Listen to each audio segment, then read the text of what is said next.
my actual eyesight. Is there the high drive? Deep center! Go! Go! Go! We're out of here! We're out of here! Say ya, playa! Just like they drew it up in Hollywood. Caladros, the 3-2. Swing and a miss! And the Audubon Green Wave have upset the Kingsway Dragons! And this is it for good! The Audubon Green Wave are back in the Final Four! A dog pile on their side! All right, ladies and gentlemen, welcome to DW Broadcasting's coverage of men's varsity. From our entire crew, we'll see you tomorrow. Have a good one, folks.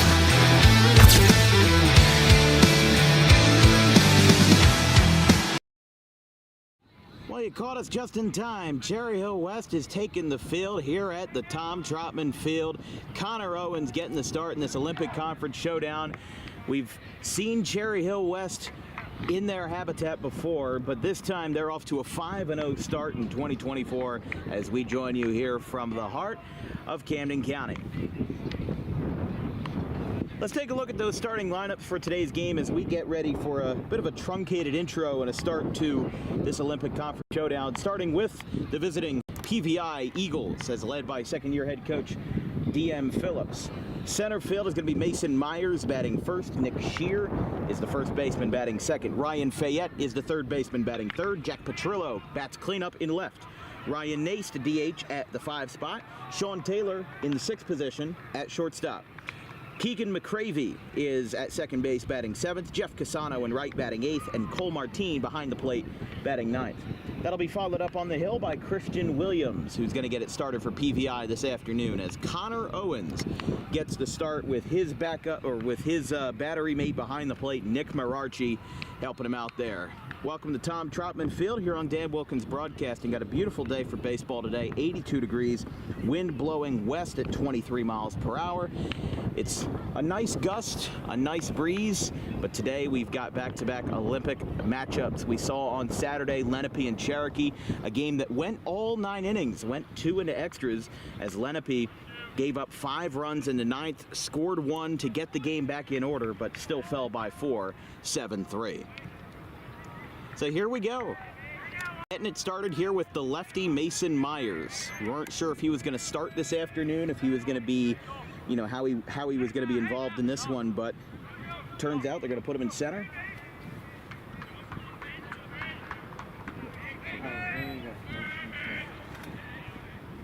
So here we go.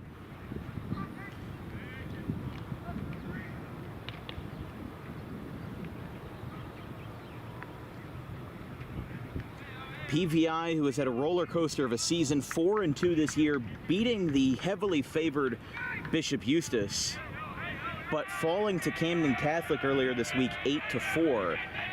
They've won versus some of the best, and they've lost versus some of the middle of the pack. That one's outside, and we are underway. 1-0 here from the trot.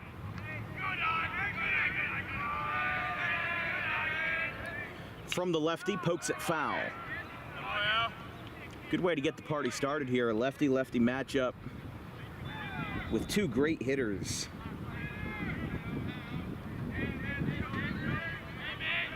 One.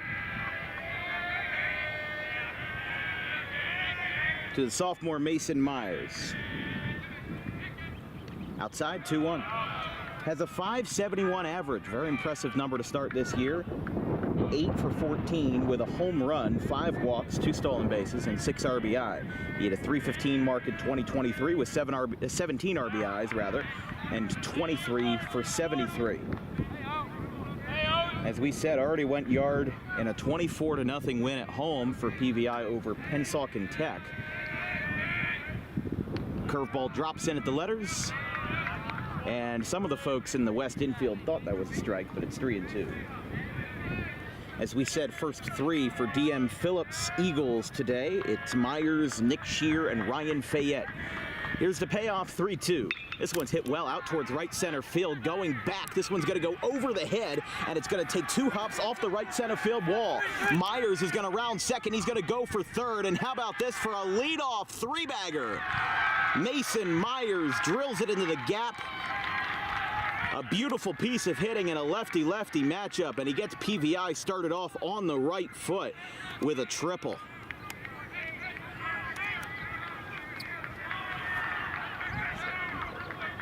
I did not.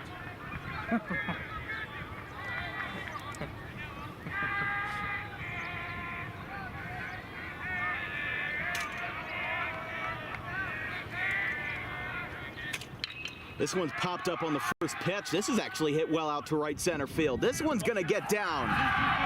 It's picked up, throw down to second base is cut off. It's an RBI double for Nick Shear. And just a handful of pitches gives PVI their first run. Barely even have time to catch our breath. It's 1-0.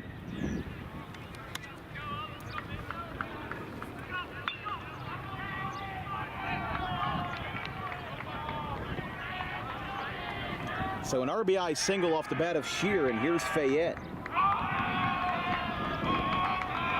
Ryan Fayette, the junior, takes a first pitch ball, and now the runner moves down to third. Well, PVI is making an exclamation mark on this game quite early. You work the full count on the first batter, and you get a triple. And then on the first pitch of batter number 2 is skied in the right center for a double. Here's the 1-0 from Owens, high and away.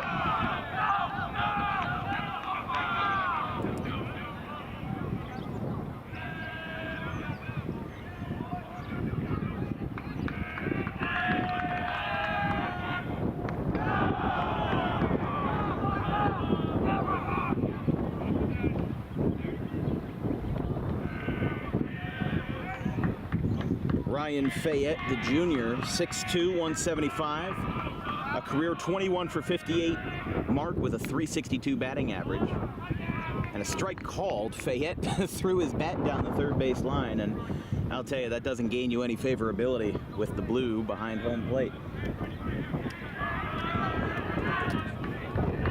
3-1 from Owens. Tapper out to second base. This one's going to be picked up. And PVI gets another run. An RBI ground out by Ryan Fayette plates Nick Shear. And it's 2-0 Eagles.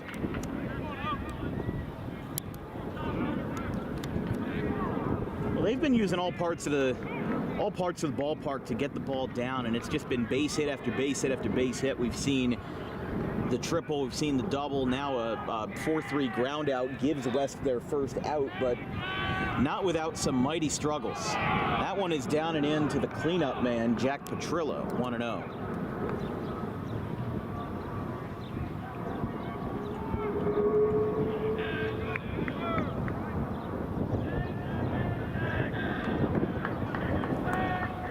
Petrillo, the left fielder, takes 2-0. PVI last year 17-9 in the debut season for DM Phillips as the head coach. They lost in the quarterfinal round of South Jersey non-public A to St. Joe's Metuchen, the Falcons. And now in season number 2, they're off to a 4-2 start. Lost 11-1 to the sectional champions in South Jersey Group 2 last year, Seneca. They lost to them by mercy rule 11-1, as there's a strike.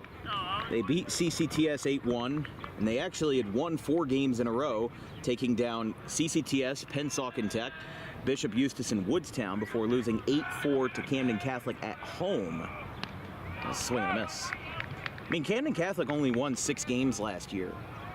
You know, they went 6-15. They did crack the top 12 in our Olympic Conference power rankings at number 12, just because they've got a lot of upside on that roster, and they have a chance to make some noise if they play their cards right. But you also have to remember that they're playing in one of the toughest conferences in South Jersey, if not the toughest conference, the Olympic.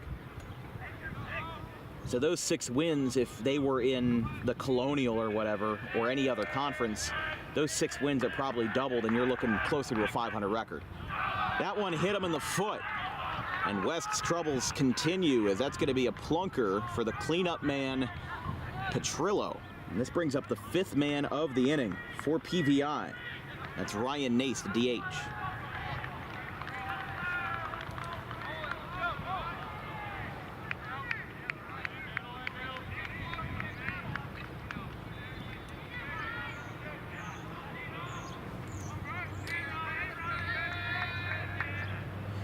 First pitch low to the lefty Nace, 1-0. By the way, after that double, now that Shear has moved down to third, it's going to make it 2-0. As Dan McMaster wasting no time after a handful of pitches, he's going to come out and he's going to talk to his man Connor Owens. I mean, obviously Cherry Hill West is a great team. They cracked number 2 in our South Jersey Top 20 that we released on our social medias earlier today. If you missed it, check out our Instagram, DW Broadcasting. Might be a couple surprises on there. Might be a couple teams that have gotten shuffled around. We actually had in the top 10 a team that was an honorable mention at the end of last season, and in the top 20, 4 teams that were either honorable mentions or not ranked at all. So it'll be fun for those folks to see where their teams ended up. I will say PVI and Cherry Hill West both cracked the top 20. Cherry Hill West at the number 2 spot and PVI at the number 16 spot. But certainly not, not without a doubt. I mean, both of these teams, again, as we said, Olympic Conference, probably the toughest conference to play in South Jersey, if not in the entire state, with the exception of maybe the Skyland Conference. That's kind of like North Jersey's Olympic. Up near the Raritan River, you've got Bridgewater, Somerville, Immaculata, North Hunterdon. A lot of those schools up in northern part of Central Jersey. I know that sounds backwards to say, but not so north that it's like New York, but New Brunswick and that area up near Perth Amboy. Lefty on lefty again to Nace. High. 2 balls, 2 strikes.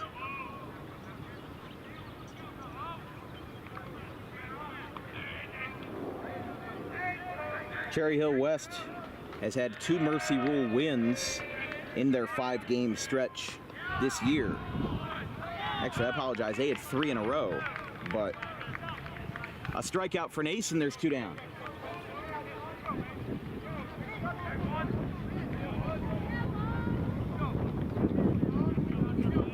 Cherry Hill West actually started out the season, and believe it or not, by outscoring their opponents 51-0 in their first 3 games. They beat Winslow 17-0, Triton 12-0 in the Camden County tournament, and 22-0 versus Camden Catholic. Fouled off to the right side. And the fact that Cherry Hill West beat Camden Catholic by 22, and then that's followed up by a 4-run loss to Camden Catholic by PVI, just kind of shows how wild South Jersey baseball can be. Here's the pitch, high and away. To the 6th man in the order for the Eagles, that is Sean Taylor, the shortstop. But as we said, 2 very impressive teams, and PVI is going to play Camden later this week. They play Delsea in Delsea on the 18th. That's going to be a fun one. Popped up, right field side, and out of play. 2-strike count for Owens. Who went into this start with a 2.27 career ERA, 3 scoreless innings this year, a 2.58 mark in his junior year, 2023. There's a line drive foul.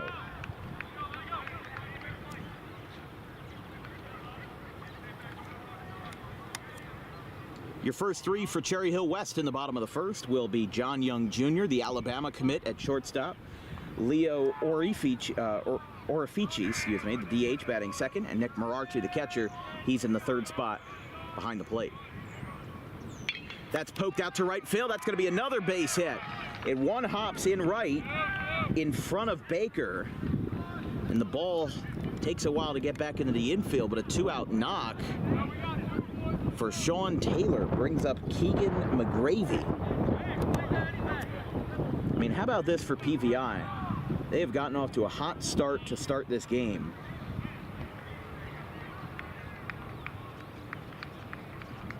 Keegan McGravy, the 5'8" junior, .312 average this year, 5 for 16. All singles, 1 RBI, and a .312 slugging percentage. A career slugging percentage of .409 after, in a small sample size, going 3 for 6 with 3 RBIs in his inaugural season last year. That one's high and away. Owens is just really struggling with control. That's really the bottom line, is that when he throws it for a strike, PVI is, walloping him all around for base hits. But when he's not throwing strikes, they've been really good at keeping the plate discipline to a T. And pitches like that are borderline won't help, but it's 2-0. I mean, nothing to really fault Owens for. He's having control issues. I mean, any pitcher would be if you've given up 2 runs and you've got 2 runners on just in the first inning. You're trying to get your team out of the jam so that their offense can back it up. A nice save by Marachi to prevent a wild pitch. A good read on that fastball low, and it's 3-0. If PVI brings their 8th hitter to the plate, it will end up being the right fielder, Jeff Casano, as to be followed by the catcher, Cole Martin, and then we'll do it all over again. There's the pitch. That's ball 4, above the letters, and the bases are loaded. Well, this is very surprising, to say the least. And now just a pitcher and catcher meeting here to sort things out.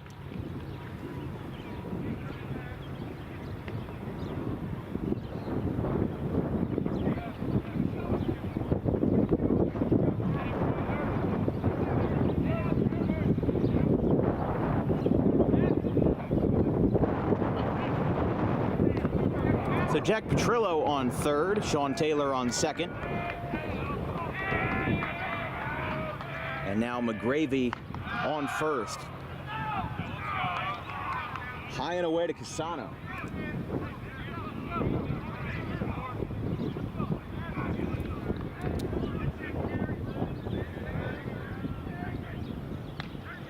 Swing and a miss, 1-1.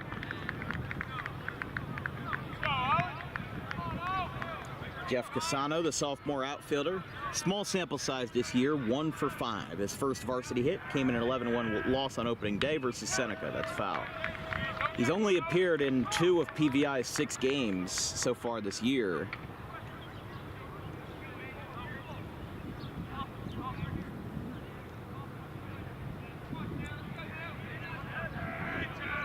They'll try to get him back here with a 2-strike count from Owens. The lefty delivers inside, almost took out a kneecap. Oh, it did hit him. That was close. I apologize, I didn't see that right away, but I don't think anybody saw that right away. And it was a bit of a delayed call, but a hit by pitch with the bases loaded. It's 3-0.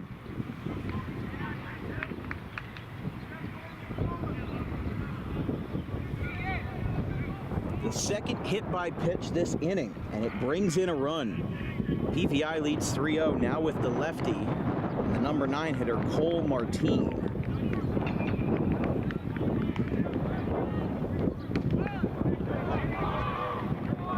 In his first varsity season as a sophomore, 2 for 12 to start the young campaign with 2 singles. There's a strike. This is just very surprising from the left-hander. As we said, a sub-2 ERA or a sub-3 ERA in his first season in varsity.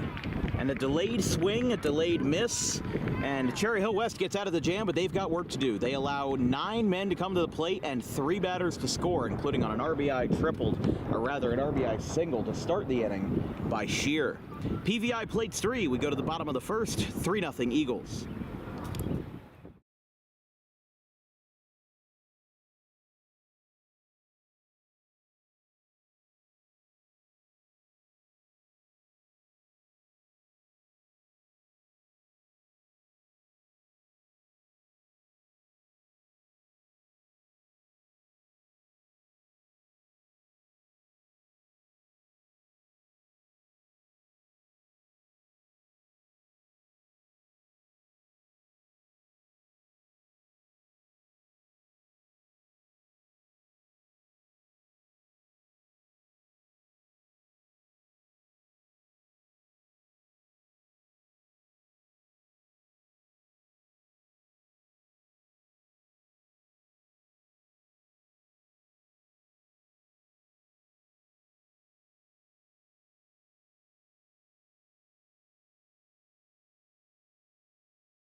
Here's how Cherry Hill West trots out there, starting 9 in the bottom of the first.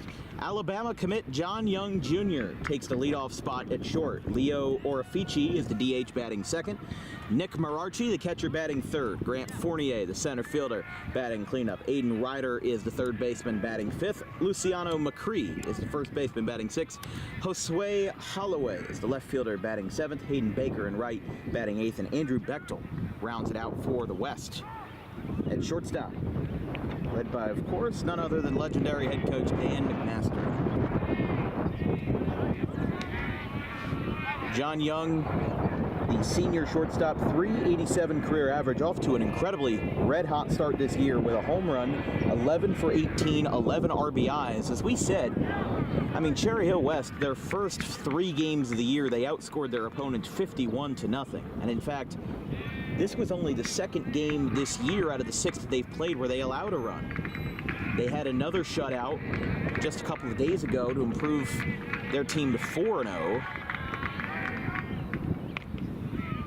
They beat Eastern in a huge top 20 matchup a couple of days ago. It was a very chippy game. There was a lot of words being exchanged, a couple guys getting in each other's faces, but final score was 8-5 West, and they remain unbeaten. Young takes at the knees.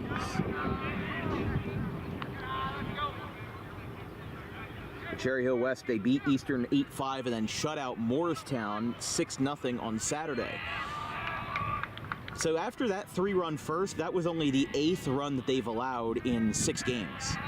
Quite an impressive number. Here's a pitch from Williams. There's the strike. How ironic that Paul Six's pitcher is Christian Williams. Three innings pitched this year, 1 hit, 6 strikeouts in a 24-0 win for PVI over Penn Tech. But the lefty Young was originally committed to South Carolina and then switched his commitment to Alabama a few months ago. Still 2 impressive programs, as that one's outside.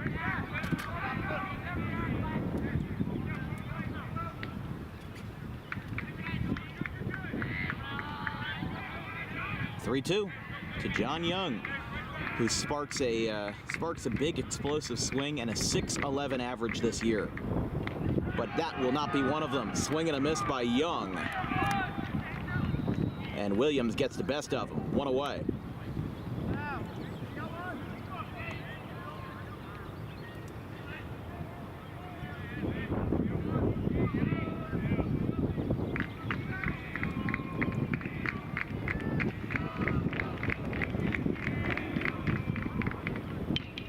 First pitch skied down the right field line. This one's got a chance, and it just gets out of play.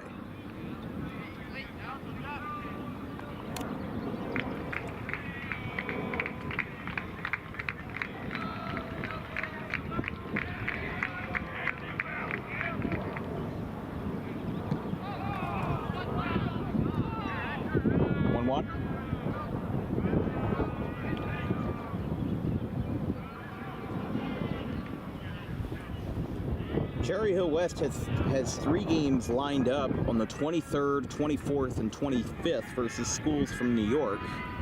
They are going to Myrtle Beach, South Carolina. They're playing Liverpool on the 23rd, John Jay on the 24th, which I believe is a high school somewhere in New York City.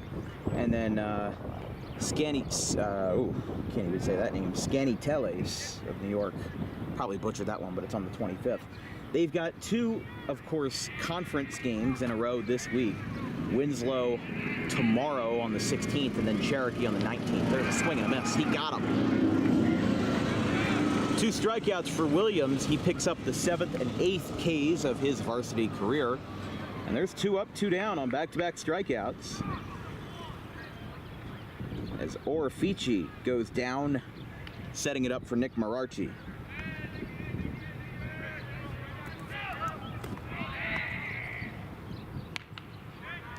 Ball 1.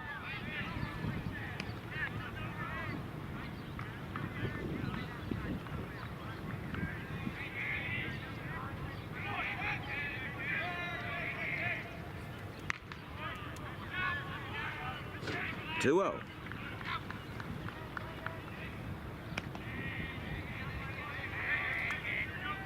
Marachi at 344 career average, 5 for 10 this year with 5 RBIs, 4 singles and 1 homer, which came in that 22-0 win versus Camden Catholic. But despite the fact that the fences here are actually the exact same height as they are for our main school in Audubon,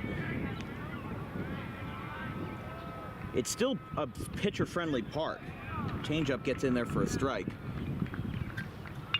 as Williams looks to strike out the side, but it's 404 to center and 340 down the line, so pretty favorable to the pitcher. But still, some homers do get out here, as it was versus Morristown on Saturday. Aiden Ryder, the third baseman, who is in the hole if West gets a couple of runners on. He'll bat in fifth position. There's strike 3. Christian Williams strikes out the side. What an inning for the sophomore right-hander in his first varsity season. He pulls up to his first conference game against Cherry Hill West after he shut down Pennsauken Tech, but shutting down West and shutting down Pennsauken are two completely different stories. We're through 1 here at West, 3-0 PVI.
Paul Sixth leads Cherry Hill West 3-0 after 1 inning, and they are sticking with their guts, and Connor Owens is back out for another frame. It's high and inside to Mason Myers, who hit a leadoff triple in the first inning, and later came around to score on the RBI double by Nick Shear. That one got him right in the jersey and right in the middle of his 2 numbers. There is an arm warming up in the West bullpen, so I wouldn't be too surprised if Dan McMaster pulls the plug, and he actually might right now. He's faced 10 batters, allowed 3 runs, and it looks like the pitcher is coming in, and we will have a pitching change. Connor Owens is out after only 1 inning, 3 runs allowed, and an unfortunate turn of events for Cherry Hill West as they get the party started for the other team for both innings. Owens will go back to the dugout, and Austin Haney will come in for the Lions. We've got a DWB pitching change right after this break.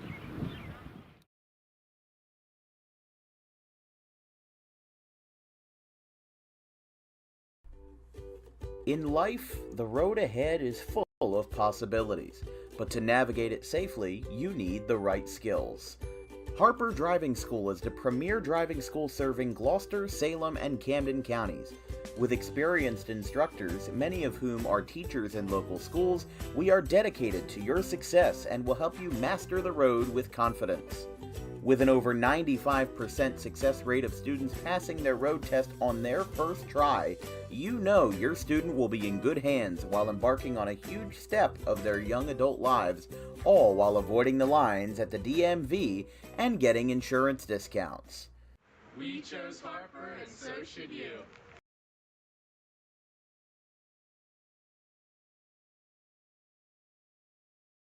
Tommy D's Home Design Center has opened a second location on Creek Road in Belmar, operating in Philadelphia for over 25 years and now expanding into South Jersey. Tommy D's is the place to go for kitchen cabinets, countertops, and cabinet accessories, heavily discounted compared to big box retailers. Stop in, take a seat, and watch as our experienced kitchen designer makes the kitchen of your dreams right in front of you. Tommy D's is the best in the business for quality kitchen countertops and cabinets that fit all budgets.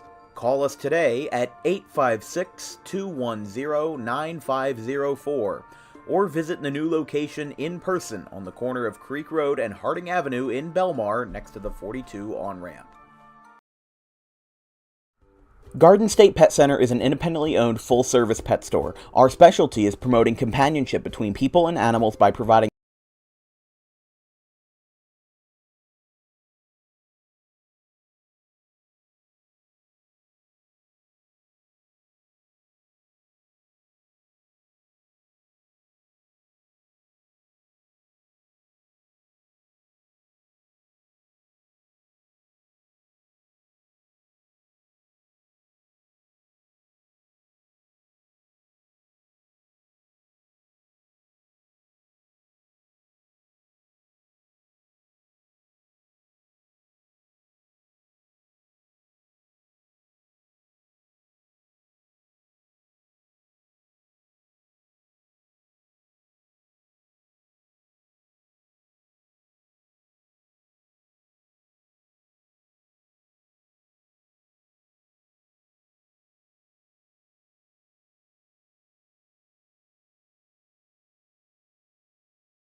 Bases loaded now after the hit by pitch to Taylor.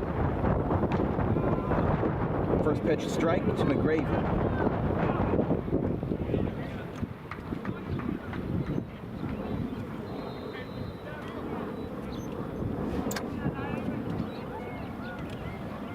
Two outs, bases loaded, and the first pitch strike to McGravy, who walked, was stranded on second base his first time. 5-0 West. Now they've got the runner pickled up. Now they're going to throw down to third. Here comes the throw to the plate. That throw gets away. PVI gets another run. Now going down to second, rounding and holding there is Nace. That leaves just the runner on second. It is 6-0 PVI. So Taylor advances as they tried to go with a pickoff play that just didn't work.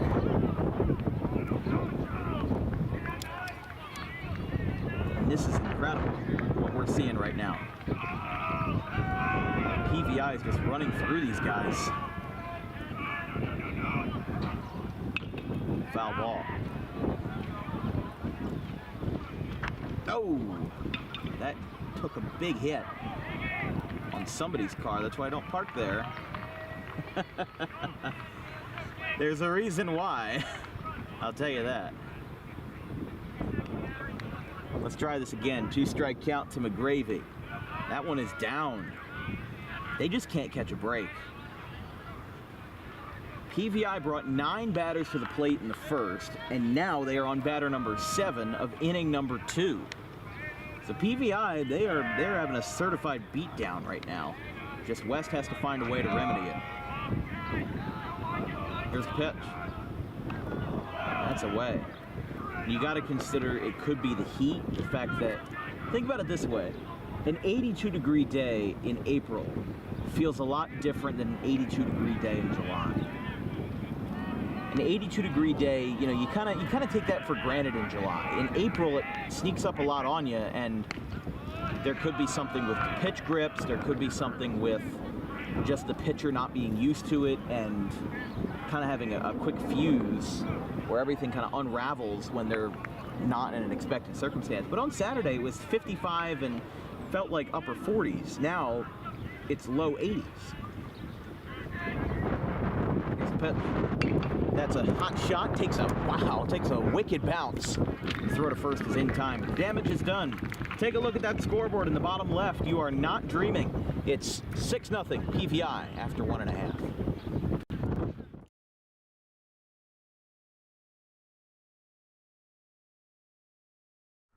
Garden State Pet Center is an independently owned full-service pet store. Our specialty is promoting companionship between people and animals by providing the healthiest product choices available, including all-natural foods, supplements that support and relieve health issues, and innovative products for pet parents. Our goal is to provide our customers with a relaxing environment, and while we're not striving to be the biggest store on the East Coast, we're striving to be the best. No other pet store will make you feel at home like we do. At Garden State Pet Center, we view pets as members of the family. We don't believe in fast, high-pressure sales, but instead matching up the right pet with the right owners, as you are making a lifelong commitment. Together with our team members, we would like your visit to our store to be both enjoyable and educational. Simply drop in and take a look around. View the birds, reptiles, small animals, toys, food, cages, and miscellaneous items. Learn of the services we have to offer and decide for yourself if this is the store you'd like to call your home away from home. Victor Santucci, owner of Garden State Pet Center. Visit us today at 226 South Whitehorse Pike in Audubon, New Jersey. We're open 7 days a week for all of your pets' needs.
Two-strike count to Fournier.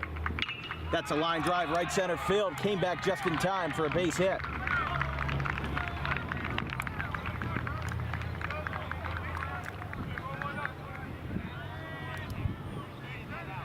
And the center fielder drops one down for a leadoff knock. This brings up Aiden Ryder.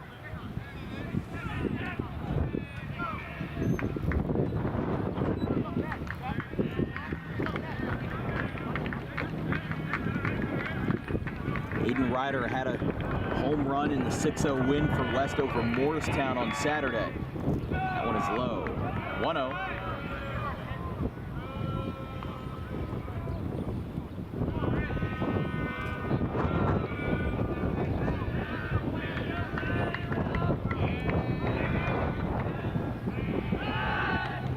Throw back to first, not in time.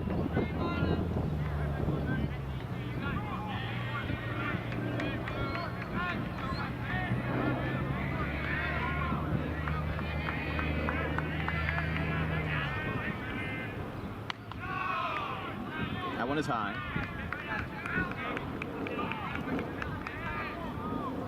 It's Fournier, Ryder, and McCree batting here in the second for West, as they trail by 6 here in the early frames. There's a strike. But a beautiful Monday afternoon, 82 degrees this afternoon.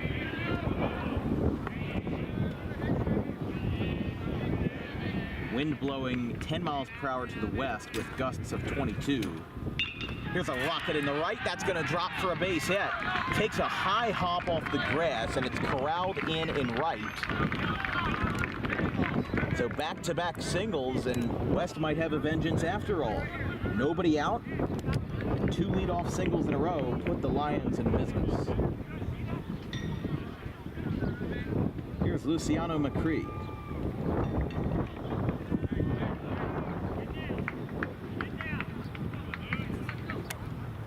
Just a quick pitcher-catcher meeting, but we've seen that the grass is a little funky out here. It takes high hops in the infield, but yet in some parts of the outfield, I mean, it's really well maintained. It's just a little bit higher than usual, so the ball doesn't really have a lot of rolling power out in the outfield. We've seen it really just kind of die in the grass.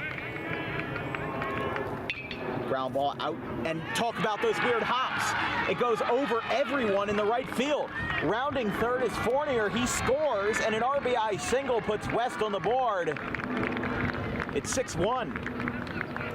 3 singles in a row, and Luciano McCree is the first to contribute for West.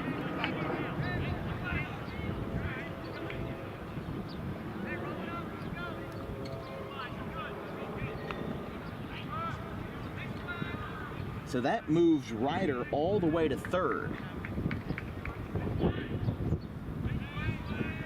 Talk about crazy timing.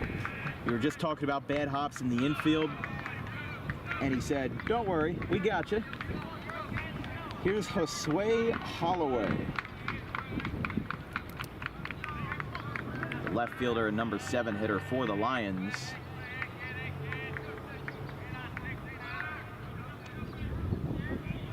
That's a ball.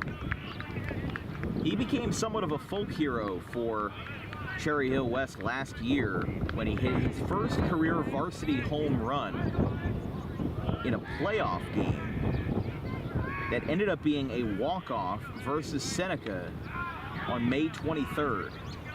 Versus Toms River South. It was a 4-1 win. It was his first career varsity home run, and it was a 2-run walk-off.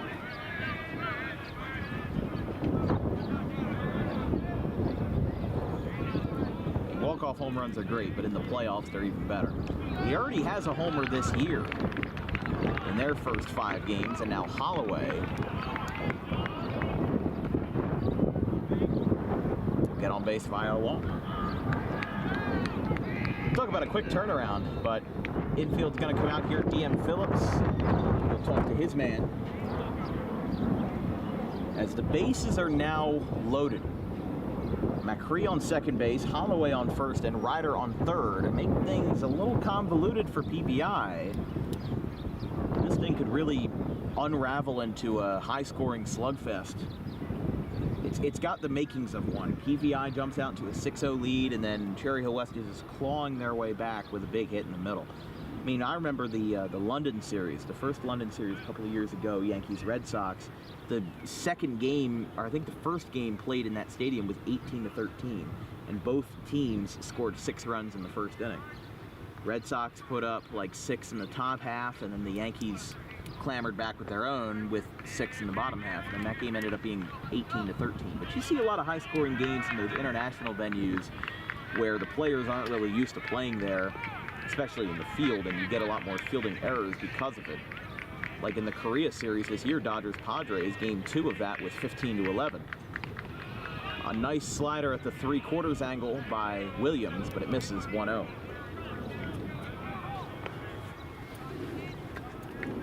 And we started around 4:10 this afternoon. Original first pitch was supposed to be 3:45. Swing and a miss. 1-1. We were supposed to start at 3:45, but PVI actually didn't get here until about 3:30-ish. So they had to do the warm-ups, they had to do the infield, outfield, all that. That one got him in the tush. A bases loaded hit by pitch by Hayden Baker, and it's 6-2.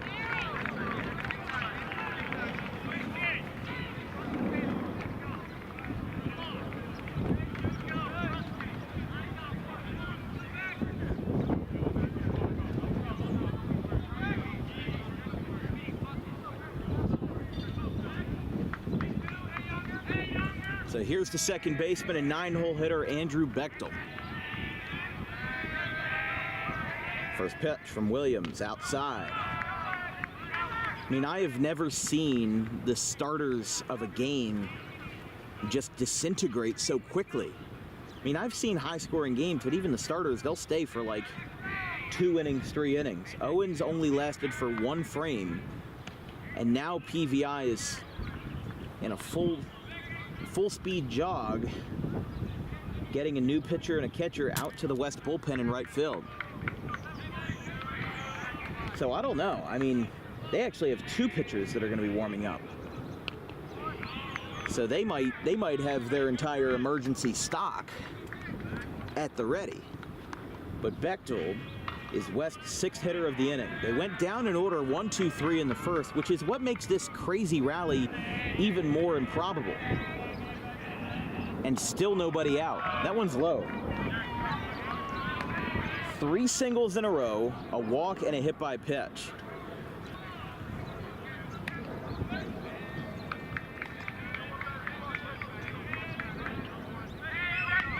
But the pitch to Bechtel. Swing and a miss.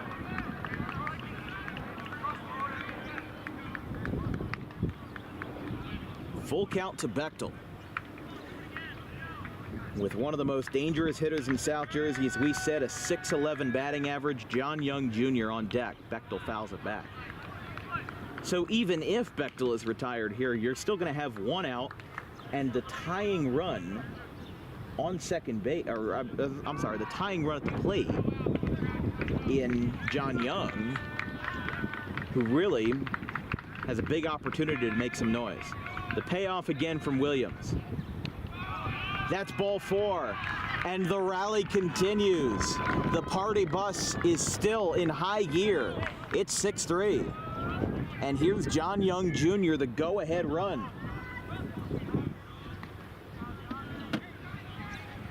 I never would have thought I'd hear go-ahead run as a term in the 2nd inning, but that's where we're at. Young takes a strike.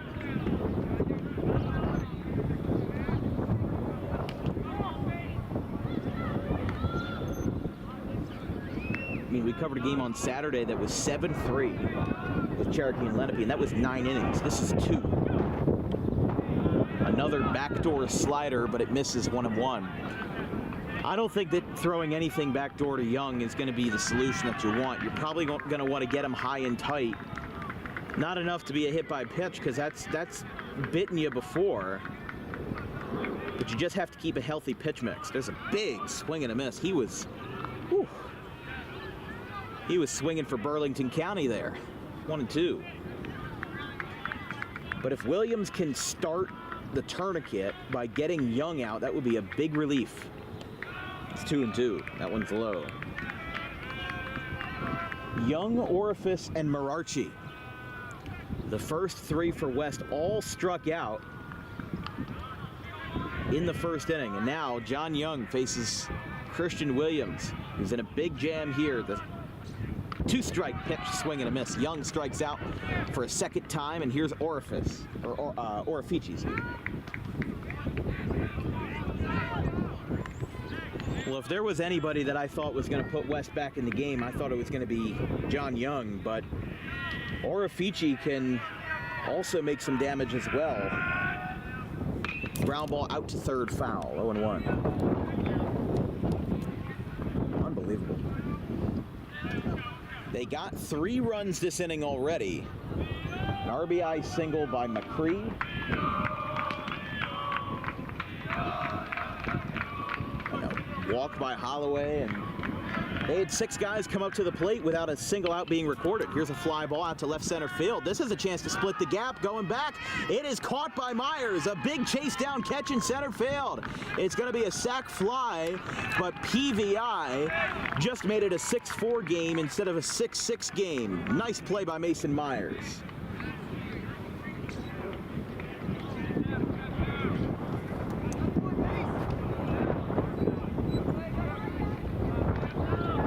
So here is the 9th batter of the inning for Cherry Hill West. It's Nick Mararchi.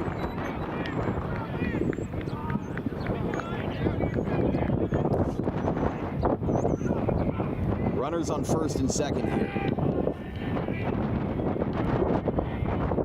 High and away. Mararchi, as we said, struck out looking his first time. And Williams had 3 strikeouts in the first, and then just the wheels, they didn't fall off the wagon, they exploded off the wagon. As we said, with 6 runners getting on base in a row with no outs, Mararchi jams it, popped foul.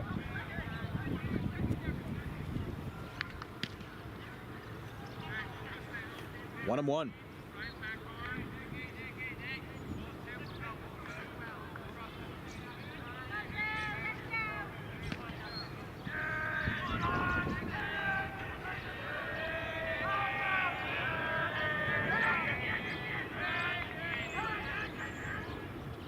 There's a ground ball that's out to third. It's bobbled by Nace, but he tags the bag to retire the side. But Cherry Hill West puts up 4 runs, and they cut a massive divot into PVI's lead. We'll see if it mellows out after 2. It's been a wild first hour, folks, at 6-4.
Welcome back to Tom Trotman Field. It's been a wild first 2 innings. PVI brought 16 batters to the plate in the first 2 innings. And now the lefty, Austin Haney, sets in for his second inning in basically just rally stopper relief. They call it the innings eater. Starting pitcher doesn't get the job done, you bring in somebody who you know can throw long term. First a foul ball. There were a couple arms warming up at the pen for PVI when West was at the plate. That was Trey Vandezilver and Tyler Rogers, a senior and a sophomore respectively. Outside. Your first three for the Eagles in the third will be 9, 1, and 2. Excuse me, 8, 9, and 1. Doesn't matter. There's a base hit right center field. That one drops. Picked up on a couple by Fournier. And Jeff Casano gets on for a base hit. Here's Cole Martin.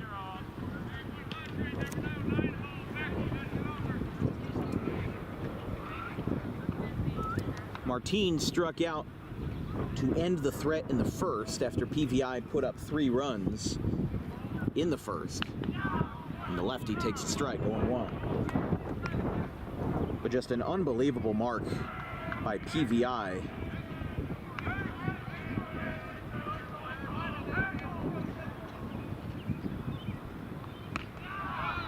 There's another strike. Hey, I need you to go get one, too. 0-2.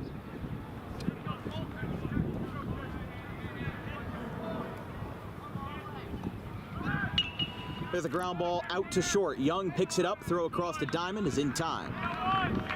That does move Casano down to second base. There's one away. A somewhat ominous cloud is moving over us to our right. You can see that right above us. It is not looking great. There really was no rain in the forecast as far as I could tell. That first pitch misses, 1-0.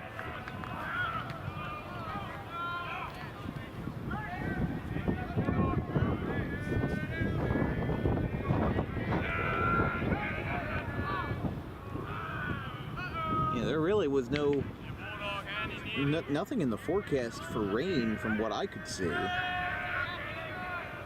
But now the Weather Channel is saying light rain is expected to start in 15 minutes. It could miss us, it could hit us, I'm not sure. I don't think it would be enough to throw a wrench into things, but this is Jersey weather for you. It was piping hot when we got here. I made the mistake of wearing all black clothes, and now I step off. Now could be some dangerous weather overhead. The sun is peeking through, but yeesh. Fly ball popped up by Myers over towards third. It's caught by Ryder. 2 down. Well, that's what West needs here. They've had chaos and disorder the first 2 innings.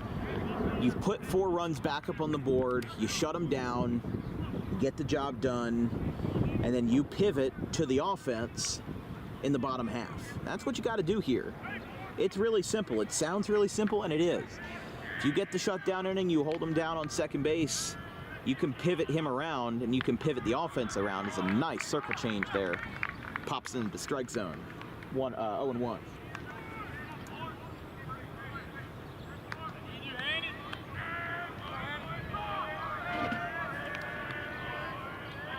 Shear 1 for 1, an RBI single who got PVI's first run, and he had a walk in the second.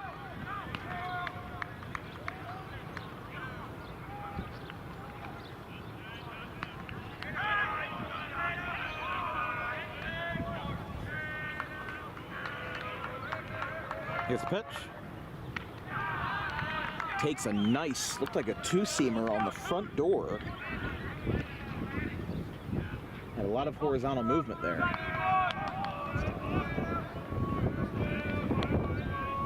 And 2-strike pitch to the number 2 hitter. Shear is a swing and a miss. Hanny got him, and the side is retired. PVI leaves the runner on, but considering the damage they made in the first and second, that was a tourniquet for Paul Sixth. It's 6-4 going to the bottom of the third.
New pitcher for PVI. It's officially a bullpen game in the bottom of the third. Trey Vandezilver on the hill. Dan McMaster having a quick discussion with the home plate umpire.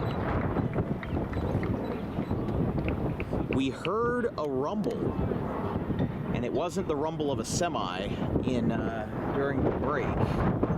Not sure how far away it was, but as we said, these clouds overhead moving very quickly and just leaving an ominous shade of gray over this game. So the thing is because of the offensive barrages in the first couple of innings, they haven't advanced the game long enough for it to be official if a downpour comes. Now, what we're seeing on the Weather Channel is that light rain is forecasted, but it's only supposed to last for about a half hour, and this field is very well maintained.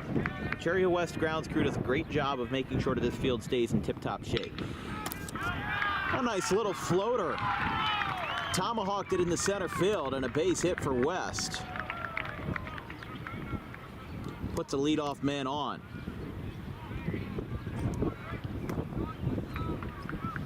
As Aiden Ryder now bats. That's the thing about Fournier. He's got a very adaptable swing. He's able to, really just dive down to hit those low pitches, and he's able to, kind of notch his way up a little bit so that he can hit the higher pitches. So he's very versatile in being able to hit basically anything. Kind of like a John Jaso, if you will. But here is another lefty in Aiden Ryder. Both of these teams quite lefty heavy. But Cherry Hill West has thrown all lefties in this game, including their starter Owens and now their relief man Hanny.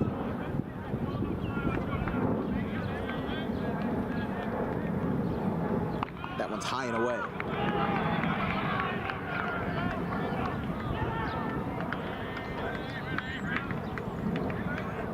If you're just joining us, 6-4 in the bottom of the third. PVI put up 3 runs apiece in the first and second, and now back-to-back walks by Cherry Hill West put the tying run on base.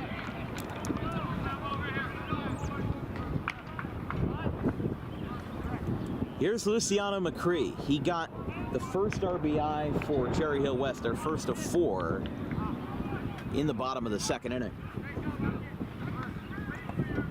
And now versus Vandezilver, in a little trouble here. He's stepping off and now walking down the third base side. He has his arm extended. The umpire checked on him, and now the third baseman, Ryan Fayette, is going over as well. I'm not sure what this is about. He's got his right arm extended out at like a 90-degree angle. It looks like they're checking something with his fingers. He may have hurt himself, or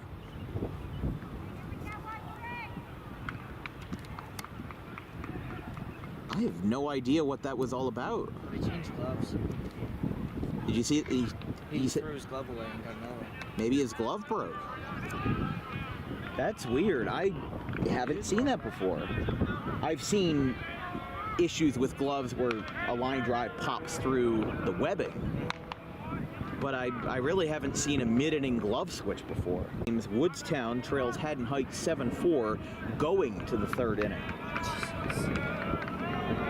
Pittman leads Wildwood 11-3 in the fourth.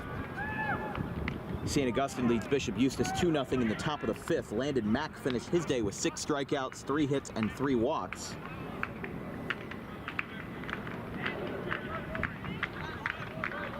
And Mainland leads their game over Egg Harbor 4-0 in the fourth.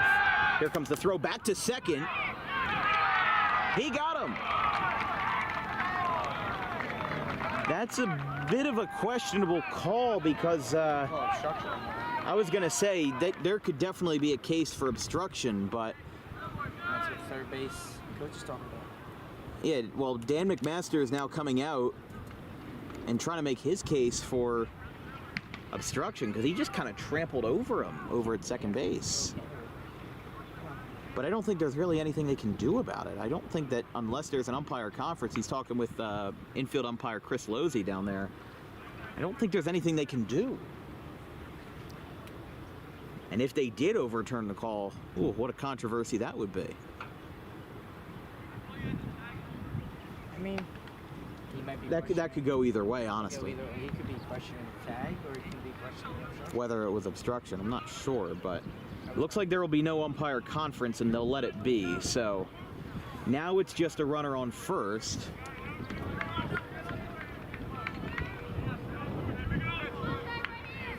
But that's a big spot. That's a big spot because now your tying run is at the plate. But they make up for it with a hit by pitch. It got McCree in the foot. And here's Josue Holloway. No stranger to clutch situations here.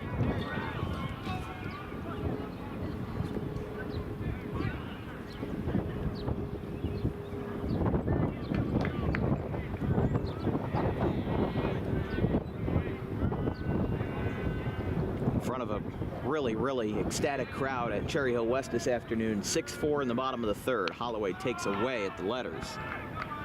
1-0. Holloway, the number 7 hitter for West.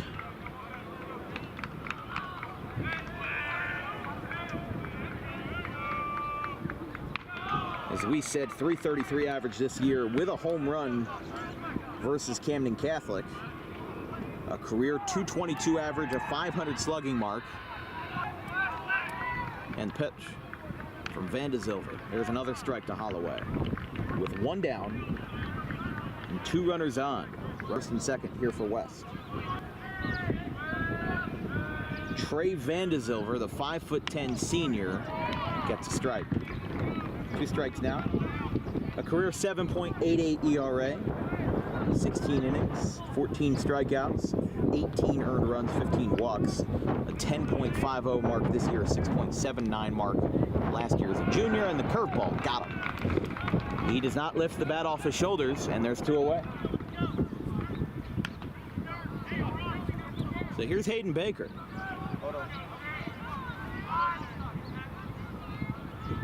Well, now Dan McMaster calling time. They're bringing the base runners in here.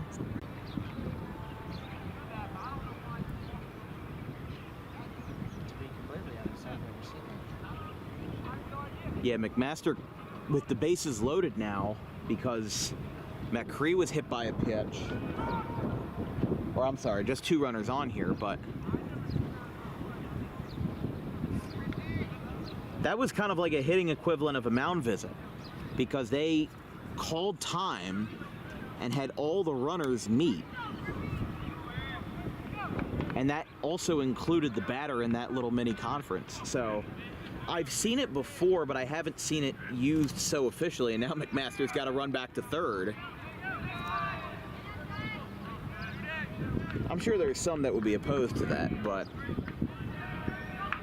2 on, 2 out, and Van de Zilver steps off.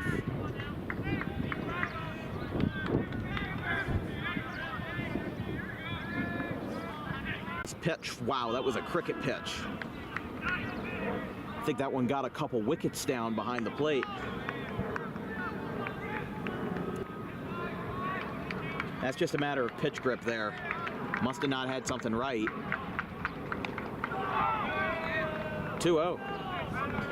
So, I mean, it's a split-second matter. If you hold on to the ball for too long, it's not a matter of ball or strike. It's a matter of whether the ball goes 50 feet over your head or straight into the ground.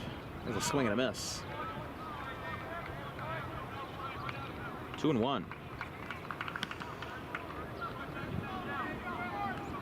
5:23 Eastern here. Game started around 4:10, so we're in the bottom of the third and we're at the hour 10 mark. Not the worst time management I've seen, even from Cherry Hill West this year. Ooh, a little bit of chin music. 3-1. Some Cherry Hill West viewers will remember the 7-inning scrimmage versus Gloucester Catholic that ended with West winning 11-4, 3 hours and 19 minutes for 7 innings. And the game didn't even finish. It was called down to like their last 2 outs due to darkness because Joe Barth doesn't have lights. Rocket right center field. This one's over the head of Myers. It gets down. This could tie the game. It's going to be picked up before. Here comes Macri around to score. The game is tied. 6-6. All the way down to third. And an unbelievable comeback for Cherry Hill West from the bottom of the order with Hayden Baker.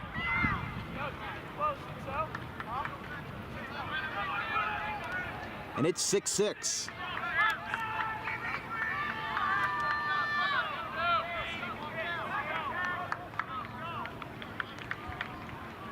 The place was quiet after the 6-0 lead. We thought we were going to go home early.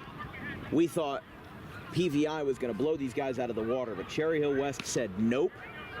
And what did I say in the first inning? This has the makings of a high-scoring slugfest, and that's exactly what we've seen. 6-6 in the third. Here's the pitch. High and away to Bechtel.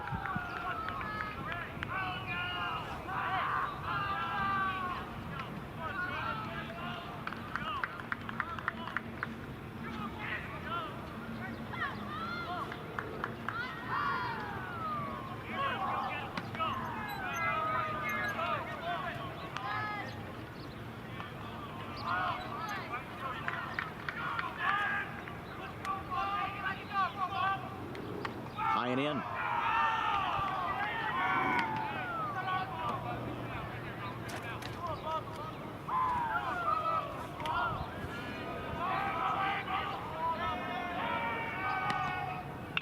Fly ball by Bechtel, foul. Outs for West. There was a pickoff at second that got Fournier, and then Holloway struck out. So that was the first strikeout for Vandezilver, but the game is tied 6-6. Here's the pitch. There's another one. 2 balls, 2 strikes, 2 outs. And Cherry Hill West has put 2 runs back on the board with a Hayden Baker triple in the 8th spot of the order to tie the game. They'll throw it down to first, and it won't matter. But an unbelievable turn of events. Hayden Baker gets a 2-run triple, and the purple and white are back to being golden. It's 6-6.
All right, come bring me back.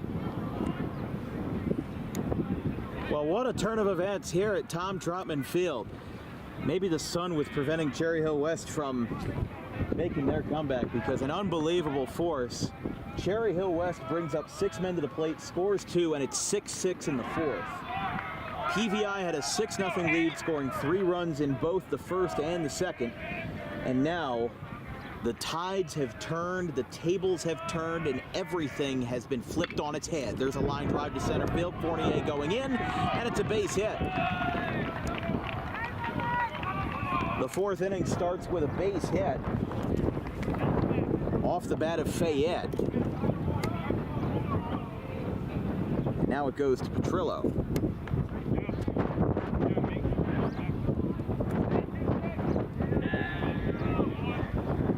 In a bit of a settling inning and a bit of a reassuring inning for West, they held PVI to just 4 hitters. As here's the fly ball deep out towards left. That's going to get over everybody's head. It bounces just a couple feet shy of the wall. Here comes rounding second, heading for third, Petrillo. He's got an RBI triple. No, he's out at third. An amazing throw from the outfield brings in the run, so it's 7-6. But he is cut out trying to advance to third. Maybe a foot or two is the difference between an out and a triple.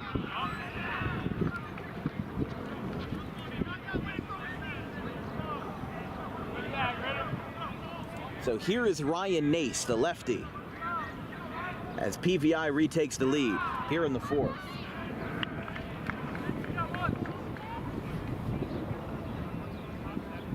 We didn't even have time, but it is time for DWB Trivia Time. Today's question is, when was the last time that both the American League and National League Rookies of the Year were pitchers?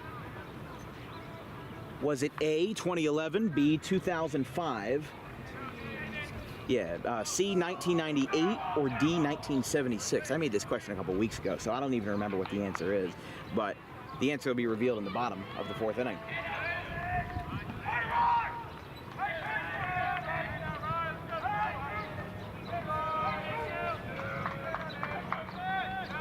Curveball misses.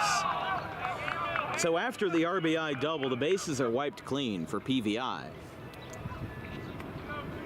And Nace and Taylor are the next two to follow for the Eagles. There's a hot shot. Young picks it up, ranges in. Technical, yes, but it allows him to get a better path for the ball.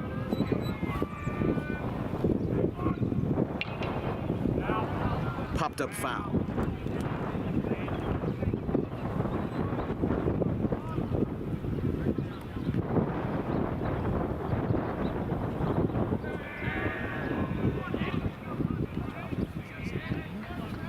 Here's the pitch.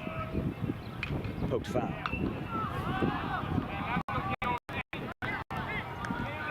2 balls, 2 strikes, 2 outs.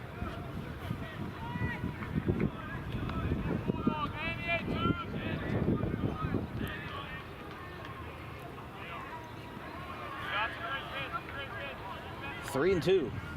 I just felt a raindrop.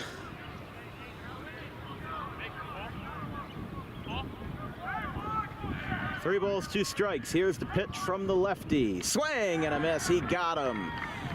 PVI gets a run on the board thanks to an RBI double that was about a foot or two away from being a 3-bagger off the bat of Petrillo. We go to the bottom of the 4th. PVI leads West 7-6.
It bounces just a couple feet shy of the wall.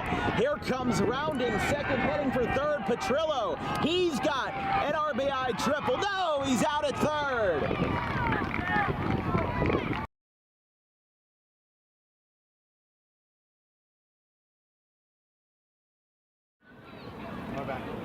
First pitch misses to John Young to start the fourth. He's 0 for 2 with 2 strikeouts, and now he trails by 1 run here in the fourth. A couple of raindrops coming down.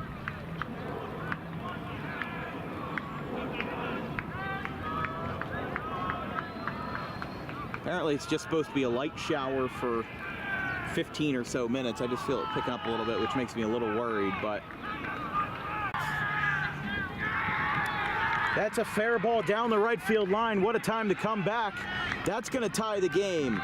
An RBI double for Nick Mararchi. And it's 7-7. My apologies. We lost connection for a little while there. The internet is a little spotty out here at West. It was spotty when we covered it was spotty when we covered the football game in September last year. And now it looks like DM Phillips will come out, and after all, looks like there'll be a pitching change. At least that's what I think. I mean, it's his second mound visit of the inning, so you have to take him out anyway.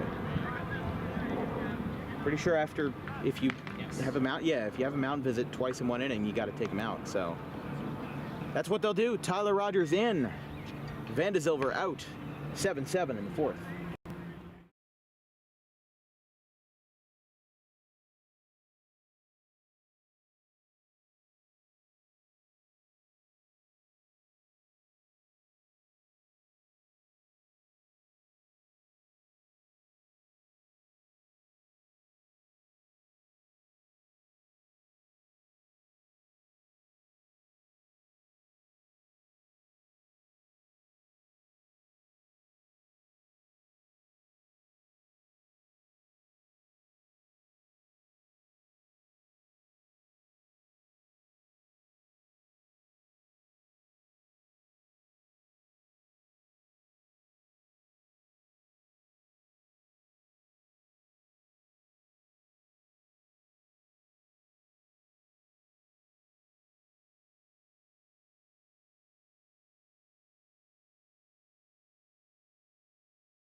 Seven game. Please hang with us as Cherry Hill West and PVI are tied. We are right now experiencing some internet connectivity issues. That one misses low to Grant Fournier, the uncommitted outfielder who is 2 for 2 tonight. John Young Jr. scored on a game-tying RBI double off the bat of Mararchi, who was 0 for 2 and now ties this game up at 7 apiece in the fourth. After this pitch, we'll give you the answer to DWB Trivia Time.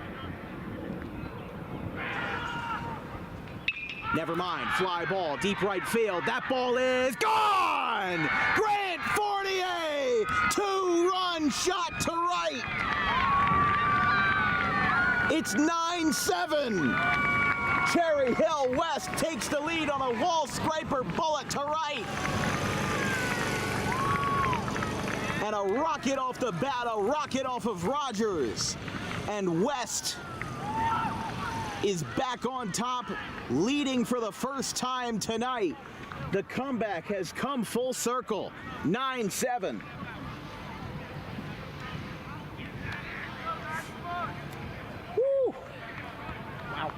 think the athletic director almost caught that ball in right field. Grant Fournier, 2-run home run, 9-7.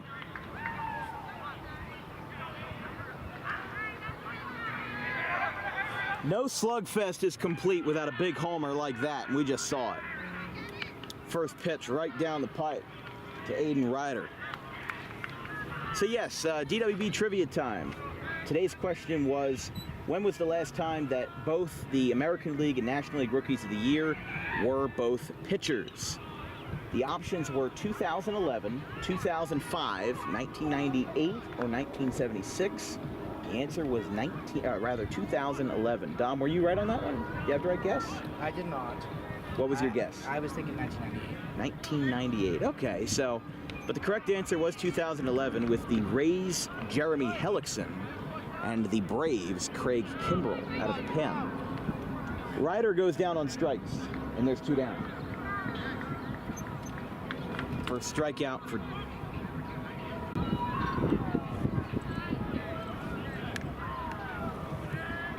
second as a junior.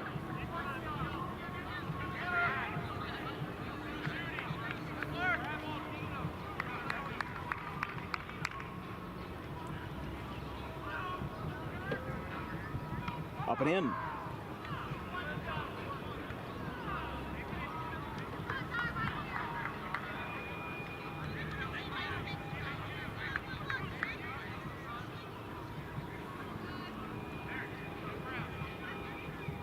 Outside.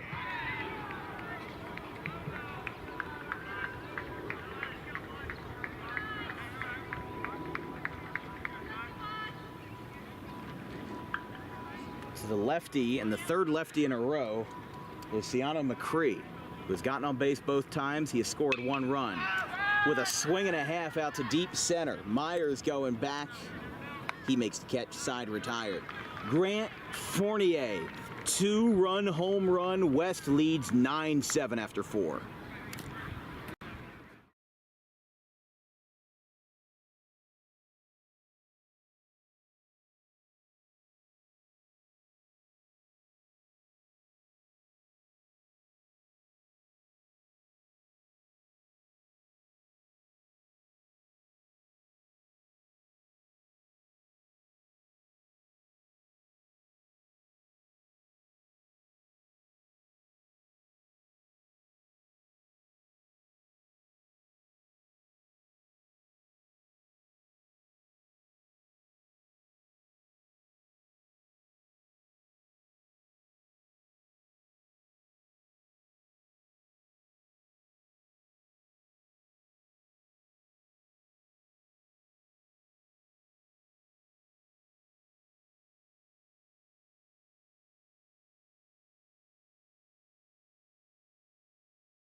The answer to DWB trivia time. Never mind, fly ball, deep right field. That ball is gone! Grant Fournier, 2-run shot to right. Here in the top of the 5th, what a turn of events. Cherry Hill West, once down 6-0, has stormed all the way back to now lead 9-7. The sun has come out, the rain seems to have passed by in a matter of 15 minutes. And in fact, behind us, in right center field, is a rainbow. It actually picks up on the camera pretty well. Nice little rainbow overlooking Cherry Hill High West.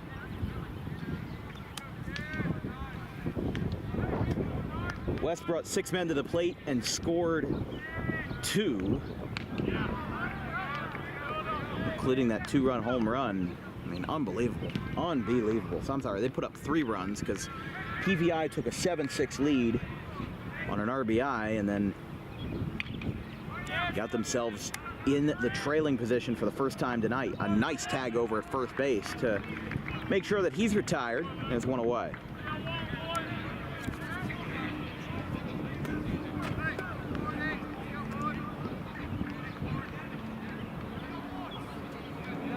McGravy is retired. Here's Casano, the right fielder. He was hit by a pitch and singled in his first 2 appearances tonight, so he's reached base both times, but has not come around to score. Ball 1. A close one, but counts just the same. 1-0 from Hani.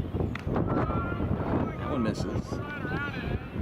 Don't forget, we've got 2 Rutgers-Camden games this week. We visit them under the lights at 6 p.m. tomorrow for an out-of-conference matchup as the Raptors celebrate their senior night versus Alvernia and the Golden Wolves tomorrow at 6 p.m. We'll be off on the 17th, and then on Thursday the 18th, it's the NJACs with Stockton and Rutgers-Camden. Should be a great game on Thursday.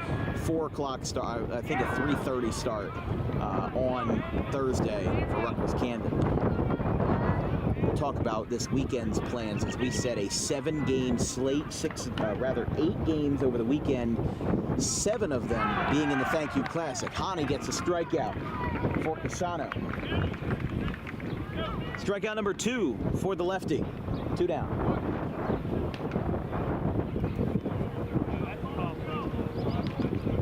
Now goes back to the lefty, Martine. Here in the top of the 5th. I mean, it feels weird. This game is both flown by and dragged on, but that was a beautiful play at first. No, he's safe. Bechtel thought he had the play. It got past the first baseman, and he slid for it, but he just couldn't hang on to it, and it's a base hit. Here's Mason Myers. He's reached base twice. And they will go for a pinch runner at first because he is the catcher, Martine.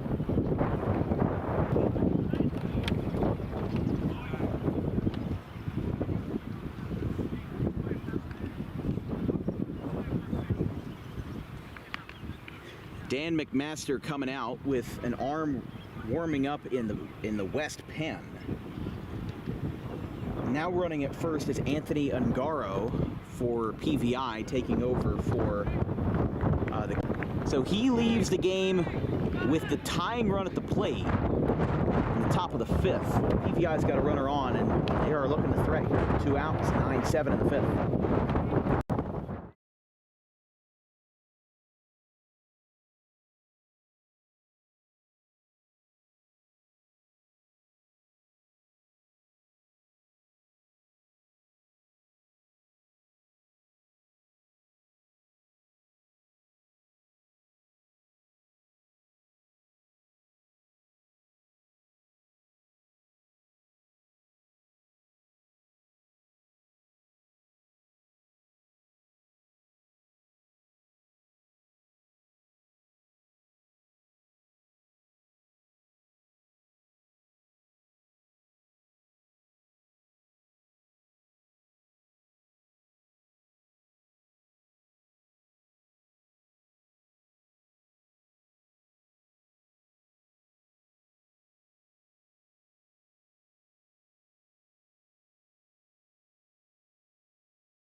New pitcher for Cherry Hill West, Zachary Smith.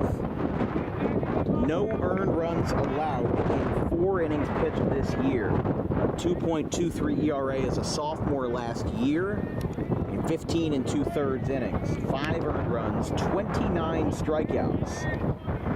For as small of a sample size as 15 2/3 innings is, that shows he's a pretty strikeout-heavy pitcher. He shows that with an 8 strikeout performance versus Winslow in April of last year, and a 9 strikeout performance versus Winslow. So 17 of his 29 strikeouts came versus the same team.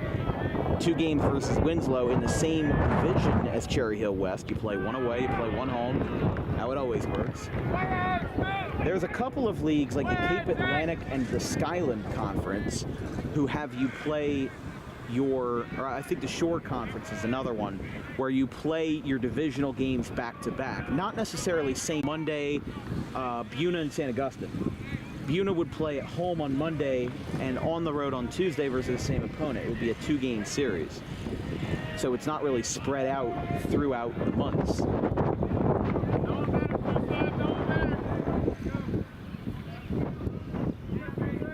But Zach Smith looking to keep that scoreless record intact. And the pitch. To the top of the order and to the top of the card, Mason Myers. 2-strike count to him. He tripled as the leadoff man of the game, which feels like eons ago.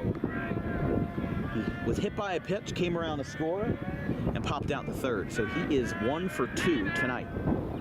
Make that 1 for 3. Smith gets out of it with a big strikeout to the top of the order, Mason Myers. We go to the bottom of the 5th. Cherry Hill West retains their 9-7 lead.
Bottom of the 5th inning. Cherry Hill West took a 2-run lead in the 4th off of a home run by Grant Fournier that went down the right field line, just got over the right field wall. His first home run of the year, his second as a Lion.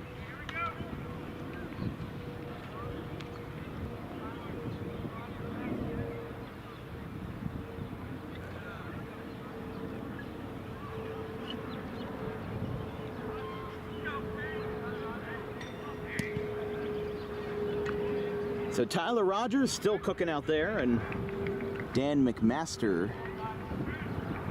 actually I apologize, one of PVI's assistant coaches, is now talking to the catcher, talking to Martine, but now he walks back and heads to his position. Actually, no, he just put a white helmet on, so that was Dan McMaster after all. I apologize. Thought that was one of PVI's coaches. Popped up, straight away right. It's actually going to go in the shallow right, and it's caught at first. One down after the catch by Shear.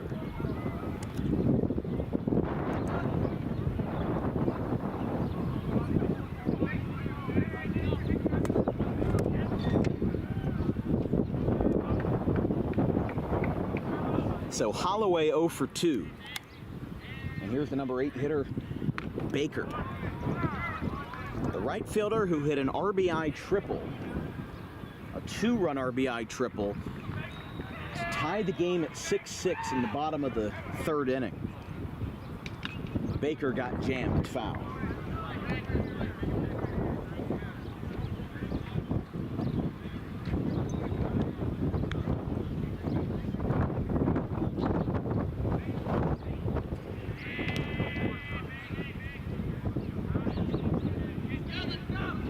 Rogers looking to get back into a groove.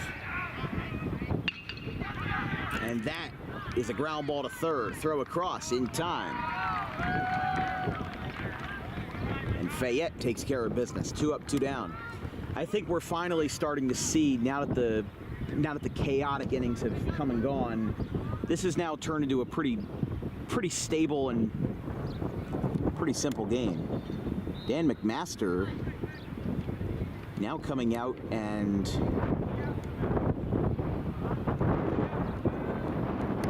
don't know what the issue is here. He's now talking to the man that's on deck, John Young.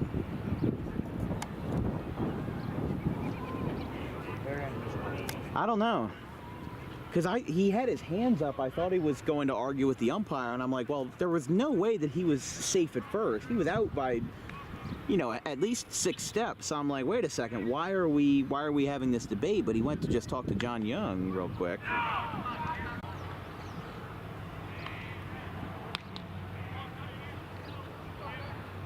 Two-0.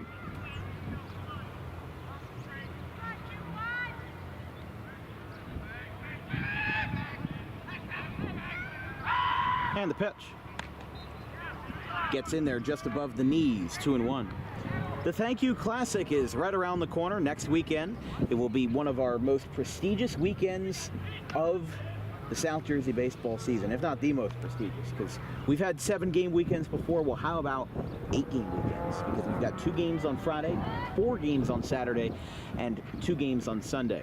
Friday's action starts with Bordentown versus Audubon in non-conference play. That's a 4 o'clock game and is not a part of the Thank You Classic.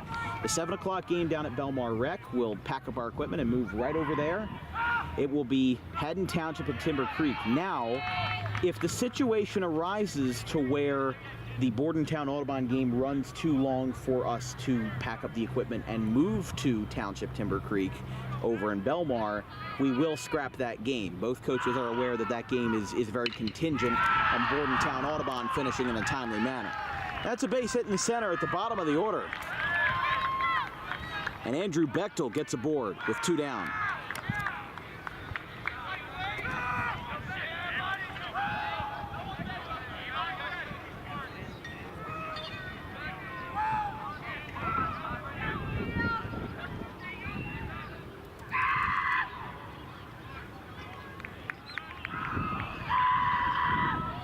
So here's John Young.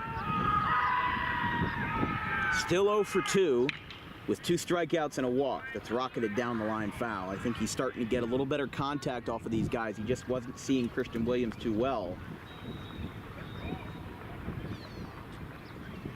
So Saturday's games, those are a guarantee. They start with Gloucester versus Kings Christian. That's a 9 a.m. game, followed up by... Oh, so they actually... I was wondering what the home plate umpire was talking about, and we heard it clear as day from out here in the outfield. The umpire told West's dugout basically to shut it because there was a baseball on the field from the bullpen, because that bullpen is right next to the right field line, and if you throw it a little wild or if it takes a bad bounce, it can hop over that right field wall.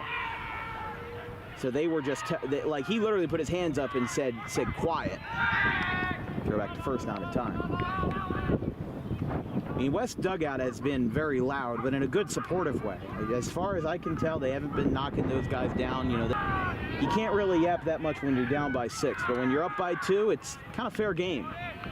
Slider cuts back into the zone. It's a 2-strike count. No balls, 2 strikes, 2 outs. Runner on first as West looks to extend their lead. Here's the pitch, runner goes outside, and Bechtel gets down to second unopposed. If the inning were to continue, Orafici would be next.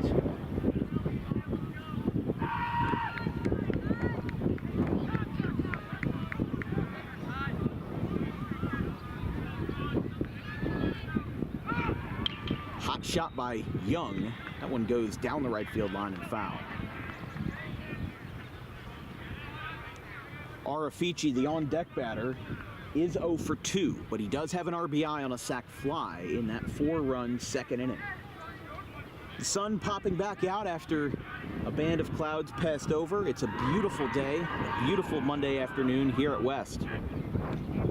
Outside, 2-2. Young at the top of the order obviously didn't get the start that he wanted to with 2 strikeouts, but now seems like they're rocking and rolling again.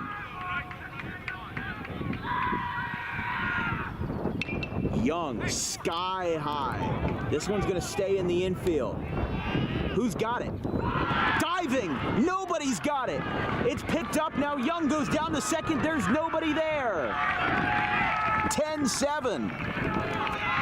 A miscue in the infield. The sun wasn't even facing that way, but I didn't hear anyone call for it. I didn't hear any communication. And John Young gets a 2-bagger to drive in the insurance run. It's 10-7.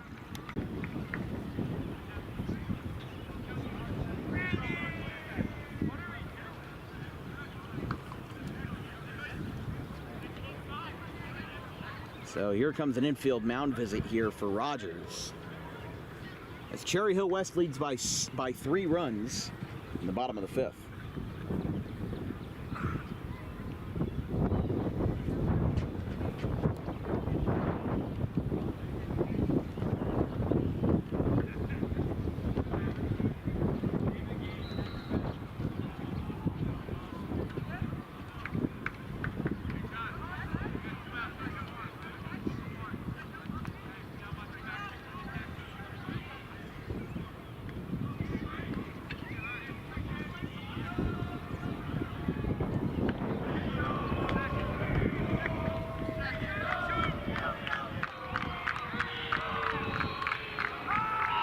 Here's Leo Arafici, excuse me. Some out-of-town score updates. Woodstown trails 9-7 to Haddon Heights in the bottom of the 5th. So this isn't the only game.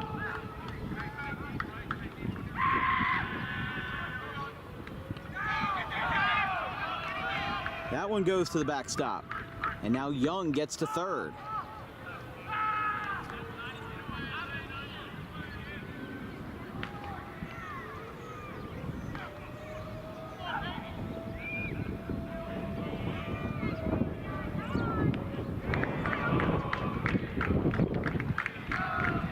Pennsauken leads New Egypt 12-1. There is currently a lightning delay in Pennsauken, so some games were affected by that rain that passed through. Others were not. Mainland leads Egg Harbor 6-0 in the 6th. Eastern beats Seneca 5-3. And St. Augustine leads Eustis 2-0 in the 7th. Oak Crest beat St. Joe's Hamilton 12-9.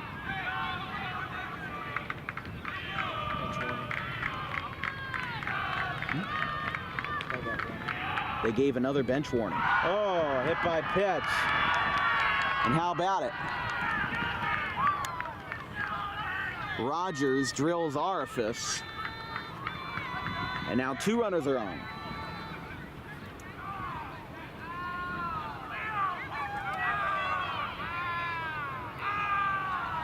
I don't know what the bench warning could have been for. I didn't think he said anything bad, or I don't think they said anything.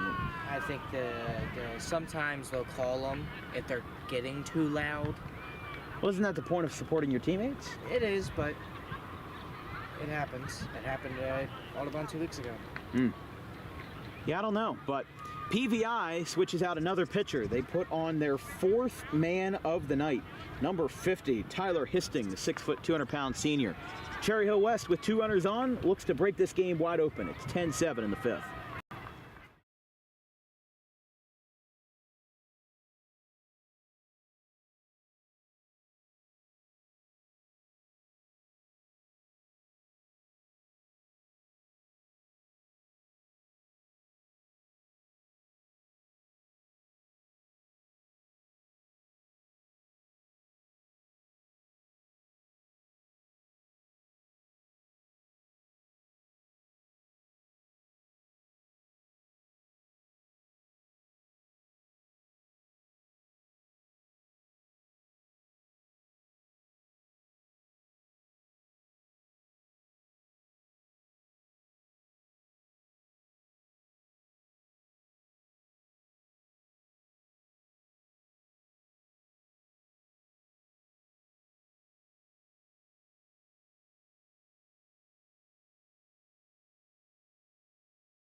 with 2 runners on for Cherry Hill West.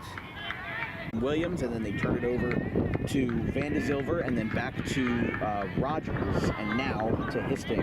He only has 2 high school innings, 4 walks, and 2 strikeouts. 1 appearance last year, 1 appearance this year's. First appearance of the season. Whoa, the ball gets away. The throw from the catcher was over the pitcher's head, and the run scores. John Young with heads-up base running makes it 11-7. Well, how about that? John Young scores from third as the ball got over the head.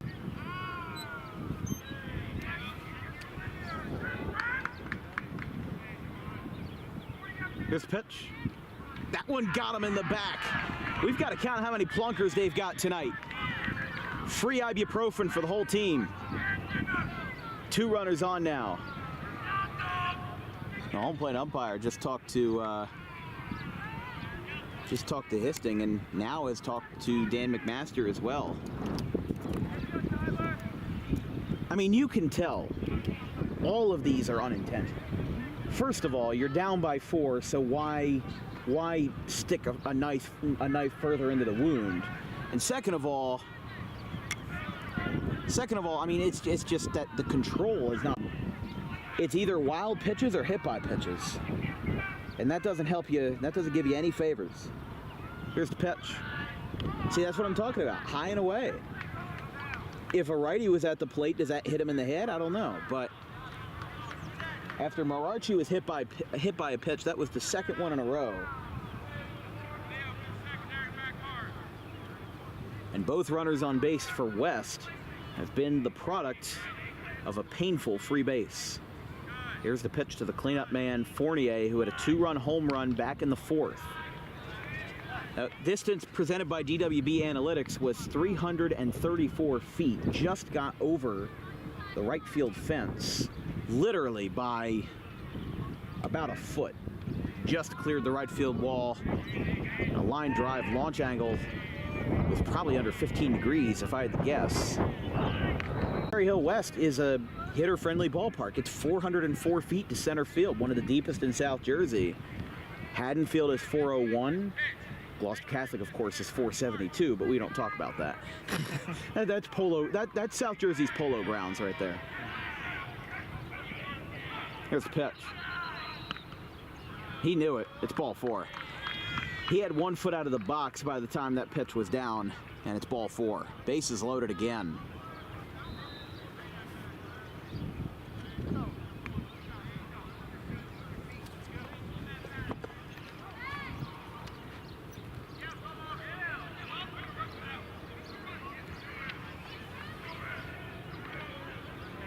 So it feels like more than this, but that was only PVI's 4th hit by pitch of the game. That one is high and away for the number 5 hitter, Ryder. He's 1 for 2, a single, a walk, and a strikeout tonight.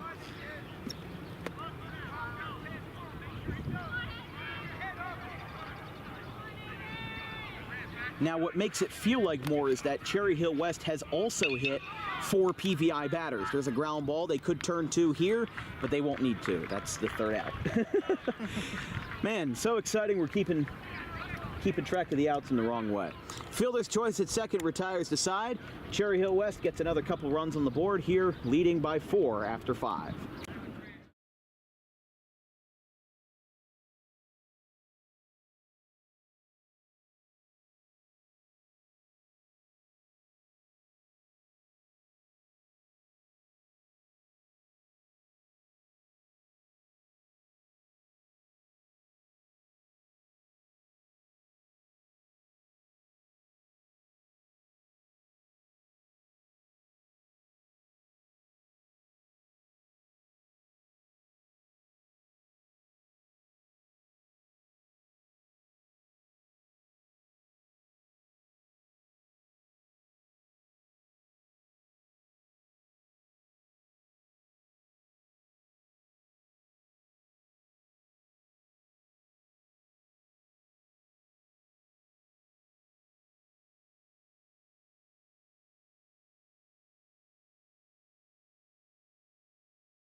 Top of the 6th. Ooh.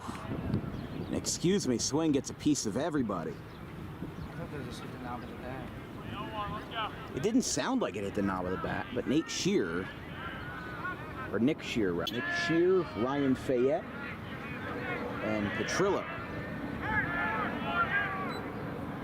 That one is down.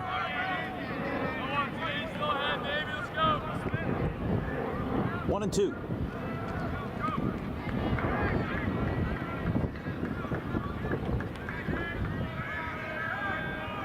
With the new pitcher on for West, he delivers. Tapper foul. As we said, we've got 2 Rutgers-Camden games this week. Tuesday, tomorrow night at 6 o'clock versus Alvernia for Rutgers-Camden senior night. And then on Thursday, it's a big conference matchup between Stockton and Rutgers-Camden. 3:30 p.m. is the start time on Thursday. That one skips up and away. To Shear. Shear 1 for 2. Had an RBI double in the first, got PVI's first run.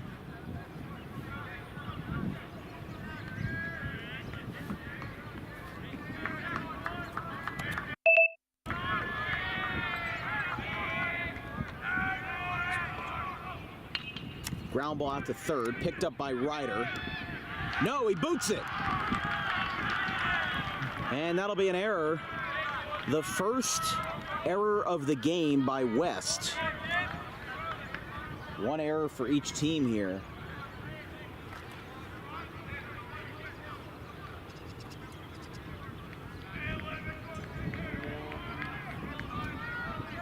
And in an 11-7 game, he now faces Fayette. Taps it foul. This broadcast is brought to you by Garden State Pet Center. Keep your pet happy and healthy today with the most organic food products available in South Jersey. Visit today 7 days a week at the 200 block of Whitehorse Pike in Audubon, or visit online anytime at exoticpetsnj.com. Swing and a miss.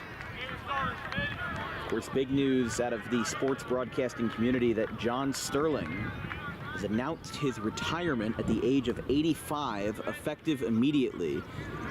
It was very sudden. He missed a couple of games, and then he said he was going to have a press conference with immediate retirement being a possibility, and then he announced that he was done. After 64 years of working with the New York Yankees. And 38 of those years being spent as the lead play-by-play announcer of Yankees radio. Swing and a miss. I mean, whether you like the Yankees or not, and let's be honest, a lot of people down here don't in Philly, they have a very structured organization with their tradition and their basically just their structure. You know, they used to have the tradition up until a couple of years ago when Major League Baseball asked them to change it, when the players would take the field, the starting lineups would be introduced, they would take the field, and then they'd play the national anthem with the players on the field. Now they all stand next to their dugouts or whatever, and they do it there. That one's outside to Petrillo, who had an RBI double, but was cut out going to third in the 4th. Michael Kay has been the Yankees, lead TV guy for at least 20 years now. They're going to turn 2. They only got 1. Oof. Tough play down at first, and it's going to be a fielder's choice. A quick-acting Andrew Bechtel had an incredible pivot to get that throw down to first. But it's not meant to be. It's just a fielder's choice.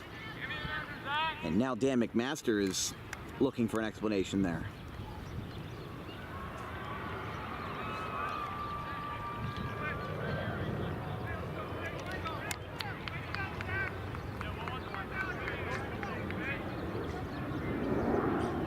So 2 outs, and here's Nace.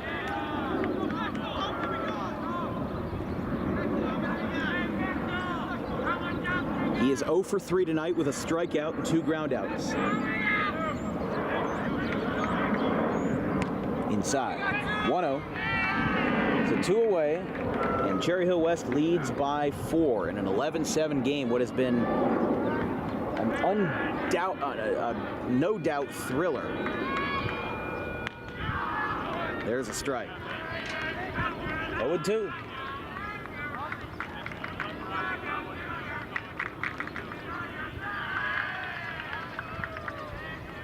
Here we go, the 0-2. He got him. 1-1. No, it's 1-2. Oh.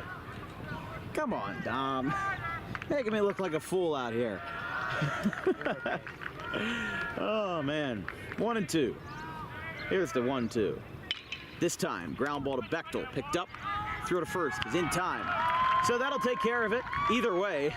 6 one way, half a dozen another. We go to the bottom of the 6th, entering what will be, or what could be, our final frame. 11-7, Cherry Hill West. In life, the road ahead is full of possibilities, but to navigate it safely, you need the right skills. Harper Driving School is the premier driving school serving Gloucester, Salem, and Camden counties. With experienced instructors, many of whom are teachers in local schools, we are dedicated to your success and will help you master the road with confidence. With an over 95% success rate of students passing their road test on their first try, you know your student will be in good hands while embarking on a huge step of their young adult lives, all while avoiding the lines at the DMV and getting insurance discounts. We chose Harper, and so should you.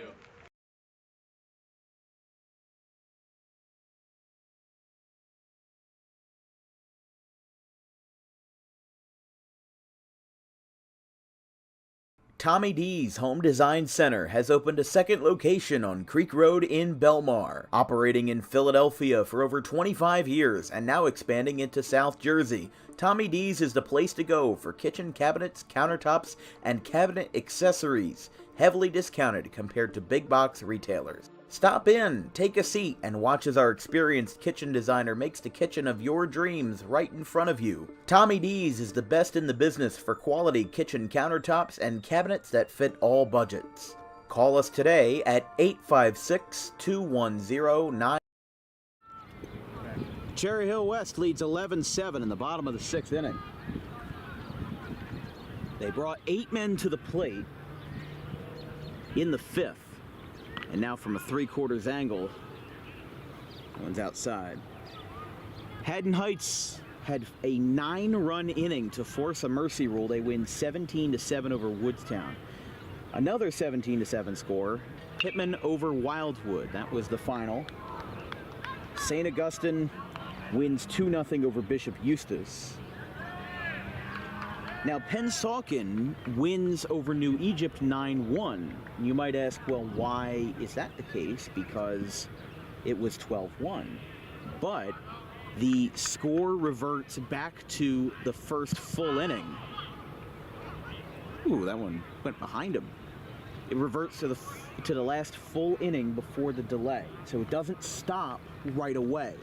So because Pennsauken scored 3 runs in the 6th, it reverts to the 5th inning score, and the final was 9-1.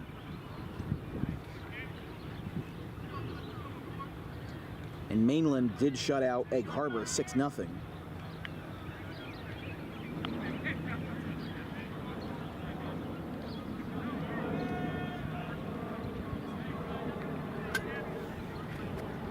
But the only man to not grab a bat in the 5th for Cherry Hill West was McCree. And now, ground ball out to short. Picked up, throw to first, in time. 1 away. And here's Josue Holloway. He's going to look for a change of circumstances as he is 0 for 3. A walk, a strikeout, and a pop out to first. So I'm sorry, 0 for 2, but still. They want to make sure that he gets a base hit of his own, because Cherry Hill West, they've been raking. The only guy that hasn't caught up to the program is Holloway tonight. That one's upstairs, 1-0.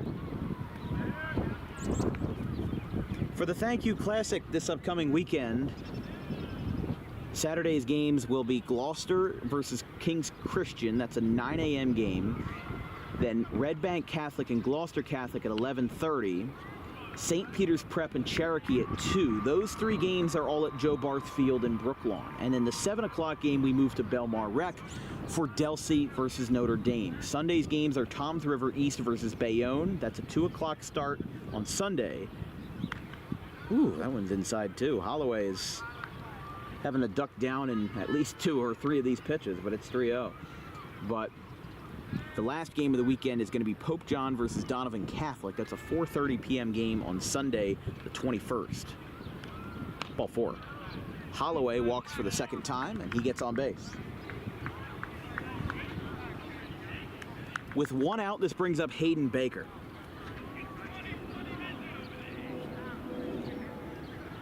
And now DM Phillips coming out. Are they going to put in pitcher number 5?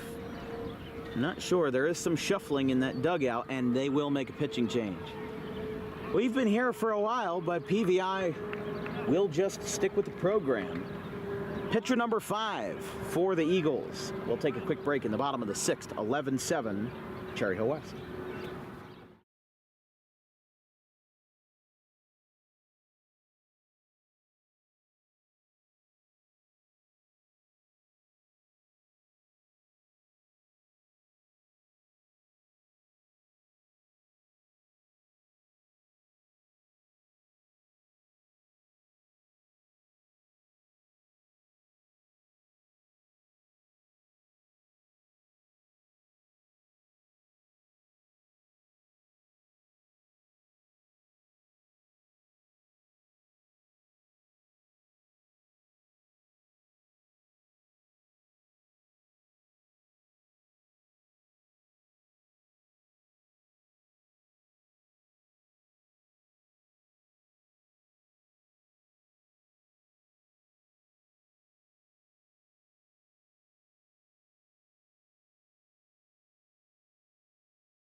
Bottom of the 6th inning, new pitcher Trent Ferrara in for PVI.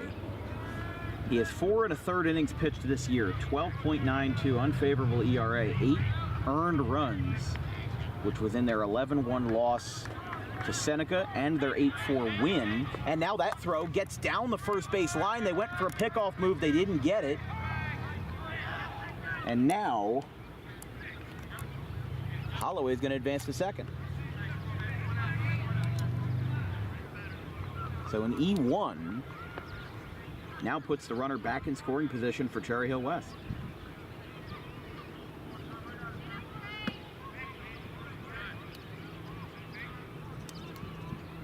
Of course, today is Jackie Robinson Day across Major League Baseball. April 15th, 1947 was the day that the color barrier was broken in Major League Baseball when Jackie Robinson made his debut for the Brooklyn Dodgers. That one is a foul ball. 0-2. The tradition started in 1997, 50 years after his debut, and 25 years after his passing in 1972. I mean, Jackie Robinson died young. He was born in the 1920s, and it actually didn't even make it to 50. I believe he died around the age of 48 or 49. It was from a health issue, but I would imagine that the stress of being Major League Baseball's first black ball player was not easy and took a toll. Kind of like how you kind of see the first responders, even if they weren't in the buildings on the tragic September 11th, they died a couple of years later. They didn't die that much far after. It's 3-0. But Third warning. they gave a third warning? He did. He just yelled at him again. I think they've got the entire JV team in there too, because I think no, they don't have the entire JV team in there, because the game looks like it's over down, or still going on down at the JV field from what I can see. So yeah, 2-2 count.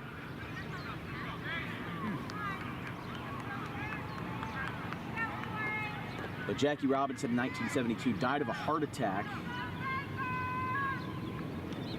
But even though I'm not saying the right words, you understand what I'm saying. That's strike three. To where just the stress of Robinson playing in that scenario, you know, the racism that he faced, the adversity that he faced, was not easy for him. Now, when Major League Baseball retired Jackie Robinson's number league-wide in 1997, they also made the decision to have every player on every team wear the number 42 in solidarity with Jackie Robinson on April 15th, the day he made his debut. It's not his birthday, it's not the day of his death, it's his Major League debut day. And every team is guaranteed to play on April 15th because of that. Every team plays on opening day, every team plays on July 4th, and every team plays on Jackie Robinson Day.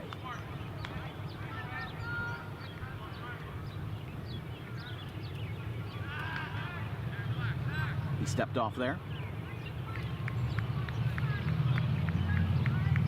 Now, when the number 42 was retired in 1997, the players that still wore 42 were grandfathered in. That included like Tom Goodwin, Mo Vaughn of the Red Sox, and Mariano Rivera. There's a ground ball out to short. A cross-body throw, not in time, and the bases are loaded.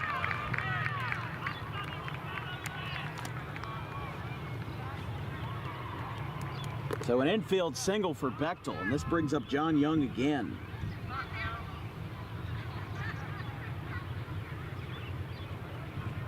I'm sorry, just runners on the corners here. But with two down, John Young looking to seal this game for Cherry Hill West. They lead by 4 in the 6th. That one is hit high. Down the right field line. Calling for it at first and calling him off to make the play is PVI's second baseman, and the side is retired. So going to the top of the 7th inning, Cherry Hill West leads 11-7 as what was a chaotic roller coaster has mellowed out, and we're almost at the end. We'll be right back.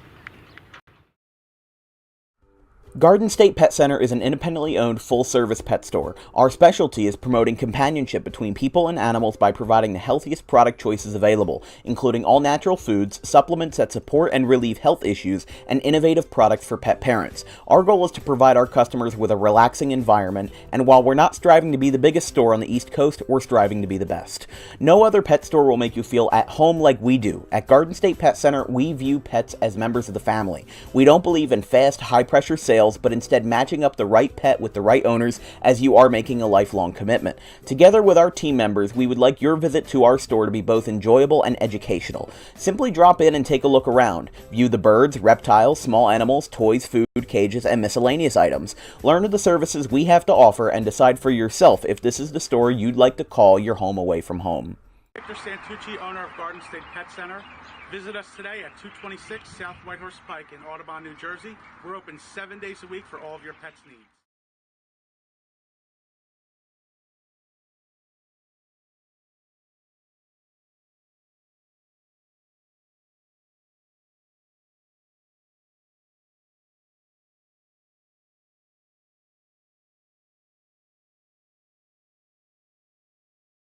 for you, Will. Top of the 7th inning. Cherry Hill West looking to shut it down. We've had 8 total pitchers tonight for West.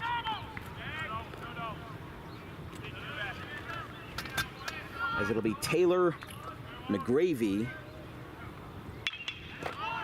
and a line drive caught at second base. 1 down. Wasted no time there for Zach Smith. And Bechtel brings it in, 1 away.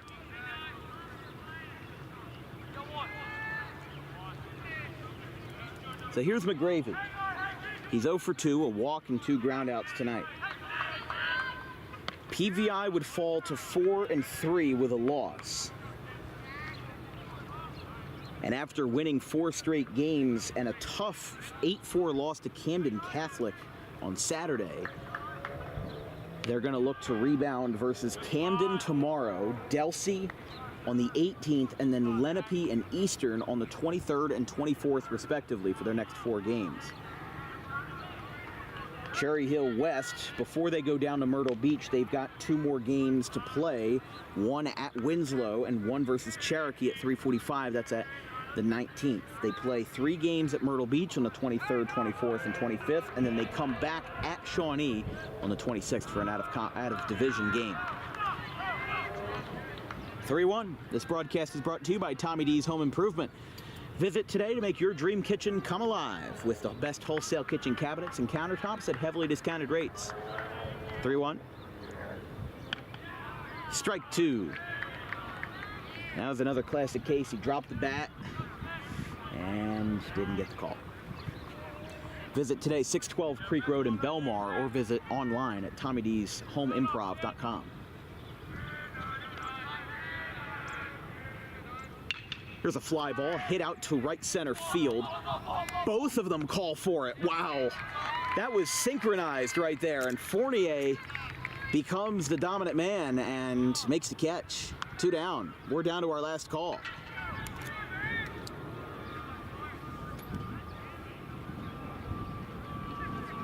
I mean, excellent job by Grant Fournier to keep his voice louder, just to make sure, hey, I've got this ball. Not everybody has that kind of confidence. He knew he had it, so that's what he did. You heard both of them call for it. They called for it at the exact same time. So one of them had to step up and take control. That one's high, 1-1. To Jeff Cesaro.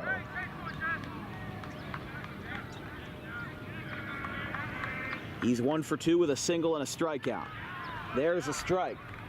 1-2. Cherry Hill West looking to get started with a hot start as ever. 6-0 to start the year, including a nail-biter over their Olympic rivals. That one's high and up. 2-2. As we said, they play Winslow tomorrow. Both of these teams should win tomorrow. Cherry Hill West versus Winslow and PVI versus Camden, but nothing's guaranteed. Zach Smith looking to shut the door. Nobody on. 2 outs for a smooth 7th inning. And indeed, it's smooth. Indeed, it's done. And indeed, Cherry Hill West advances to 6-0 on the young campaign with an 11-7 win over Paul Sixth, a game that DM Phillips and those guys are going to talk about for a while. The fact that, I mean, my goodness, they trailed 6-0 after 2 innings and then stormed all the way back. Fournier with a go-ahead home run in the 4th inning, and they never looked back. The offense mellowed out for both sides in the later innings, but at the end of the day, it didn't matter. Cherry Hill West takes it home and improves to 6-0. Time of game, 2 hours and 33 minutes. Your player of the game, presented by Harper Driving School, is none other than Grant Fournier. He went 3 for 3 with 3 RBIs, a home run, 2 singles, and a walk. Stay tuned for our Harper Driving School post-game show and our player of the game interview right after this.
Ladies and gentlemen, our Harper Driving School player of the game, Grant Fournier, the junior outfielder with a home run, 3 for 3, got on base all 4 times. What a win for you guys. Starting off the year 6-0. Your first 3 games of the year, you outscored your opponent 51-0. And today was probably the closest that you guys have gotten to almost a loss. So you guys pulled it out, but the elephant in the room is that you guys were down 6-0. Anything wrong, just PVI was putting the bat to the ball. What was the feeling like in the dugout about how you guys were going to go about coming back? I think it's been, the start of the year has pulled us close. We've been doing a lot of stuff preseason, getting closer as a team.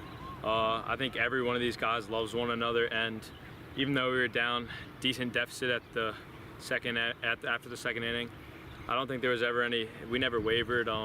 We knew in our hearts that we were going to make the plays and get the runs that we needed. I think it's just a testament to how much hard work we've put in, and yeah. I mean, you know, look, you guys have had a great start to the year, and with those dominant wins now becoming shorter and shorter, it definitely looked like today was going to be a roller coaster. And you know, there were a couple fly balls that just got over everybody's head, and once you guys came back, you know, it was 6-4 in the second, and you guys put up another couple of runs. We're going to talk about that 4th inning home run, because that just got over the fence. I mean, it took everybody a couple seconds to realize it went out. How did it feel off the bat? I knew it was out off the bat. I knew it didn't have, well, McMaster jokes all the time about my launch angle. He wants me to keep the ball low. And well, you did. yeah, that swing was one of the ones he liked. I kept it low. It felt really good off the bat. It was a 2-0 pitch. He said, sit on one pitch, and he gave me that pitch. And that's exactly how it was. I mean, you know, look, it was a go-ahead home run. You guys had already tied the game 7-7, and that was the one, that was basically the turning point. That's part of the reason why you're player of the game, not just because you went 3 for 3, but because that home run was not just at any old point. It gave West the lead, and you guys never relinquished. So fighting through those final few innings, PVI got a couple more base runners on. You cycled through. Zach Smith really shut it down. And you guys just seem to have a great team performance. Everybody got on base. You guys took advantage of good plate discipline with the walks and the good hit-by pitches. This is a good start for your team. What's the feeling like in that clubhouse? It's intense. It's a lot of energy. But you know, it's a great group of guys. And we're going blonde soon, so it'll bring us even closer. That's even better. I mean, you guys are prepping for a Myrtle Beach trip next week. You guys are playing a couple of schools from New York. Yeah. It's going to be a big road ahead. You know, you guys play a lot of big Olympic Conference schools, but it's going to be even more facing schools that never even heard of before. Yeah. So before you guys go to Myrtle Beach, what's the plan going forward? Right now, we're focused on tomorrow, game against Winslow at Winslow. And then we got Cherokee circled on our map, our calendar for Friday. So we wanna get those 2 games before we start preparing for anything in Myrtle. Well, that's wonderful. Grant, thank you very much for your time. We're going to continue this DWB tradition where we have the player of the game sign the scorecard, just anywhere on the bottom there. Great. You can make it big, you can make it small, whatever you want. Wonderful. Nice and simple from Grant Fournier, your player of the game, presented by Harper Driving School. Thank you very much for your time. And that'll be all for us tonight. Here from center field at Tom Trotman Field, Cherry Hill West pulls it out 11-7 over PVI. West remains unbeaten at 6-0, and Paul Six falls to 4-3 on the young campaign. From everybody here at DWB, my social media coordinator Anthony DePalma, our graphics crew Gavin Van Rel and Caleb Lane, my wonderful producer Dominic Perry for coming out on such short notice. I'm Dan Wilkins. We'll see you tomorrow at 6 o'clock for Rutgers Camden Senior Night between Alvernia and the Scarlet Raptors. Have a good one, folks.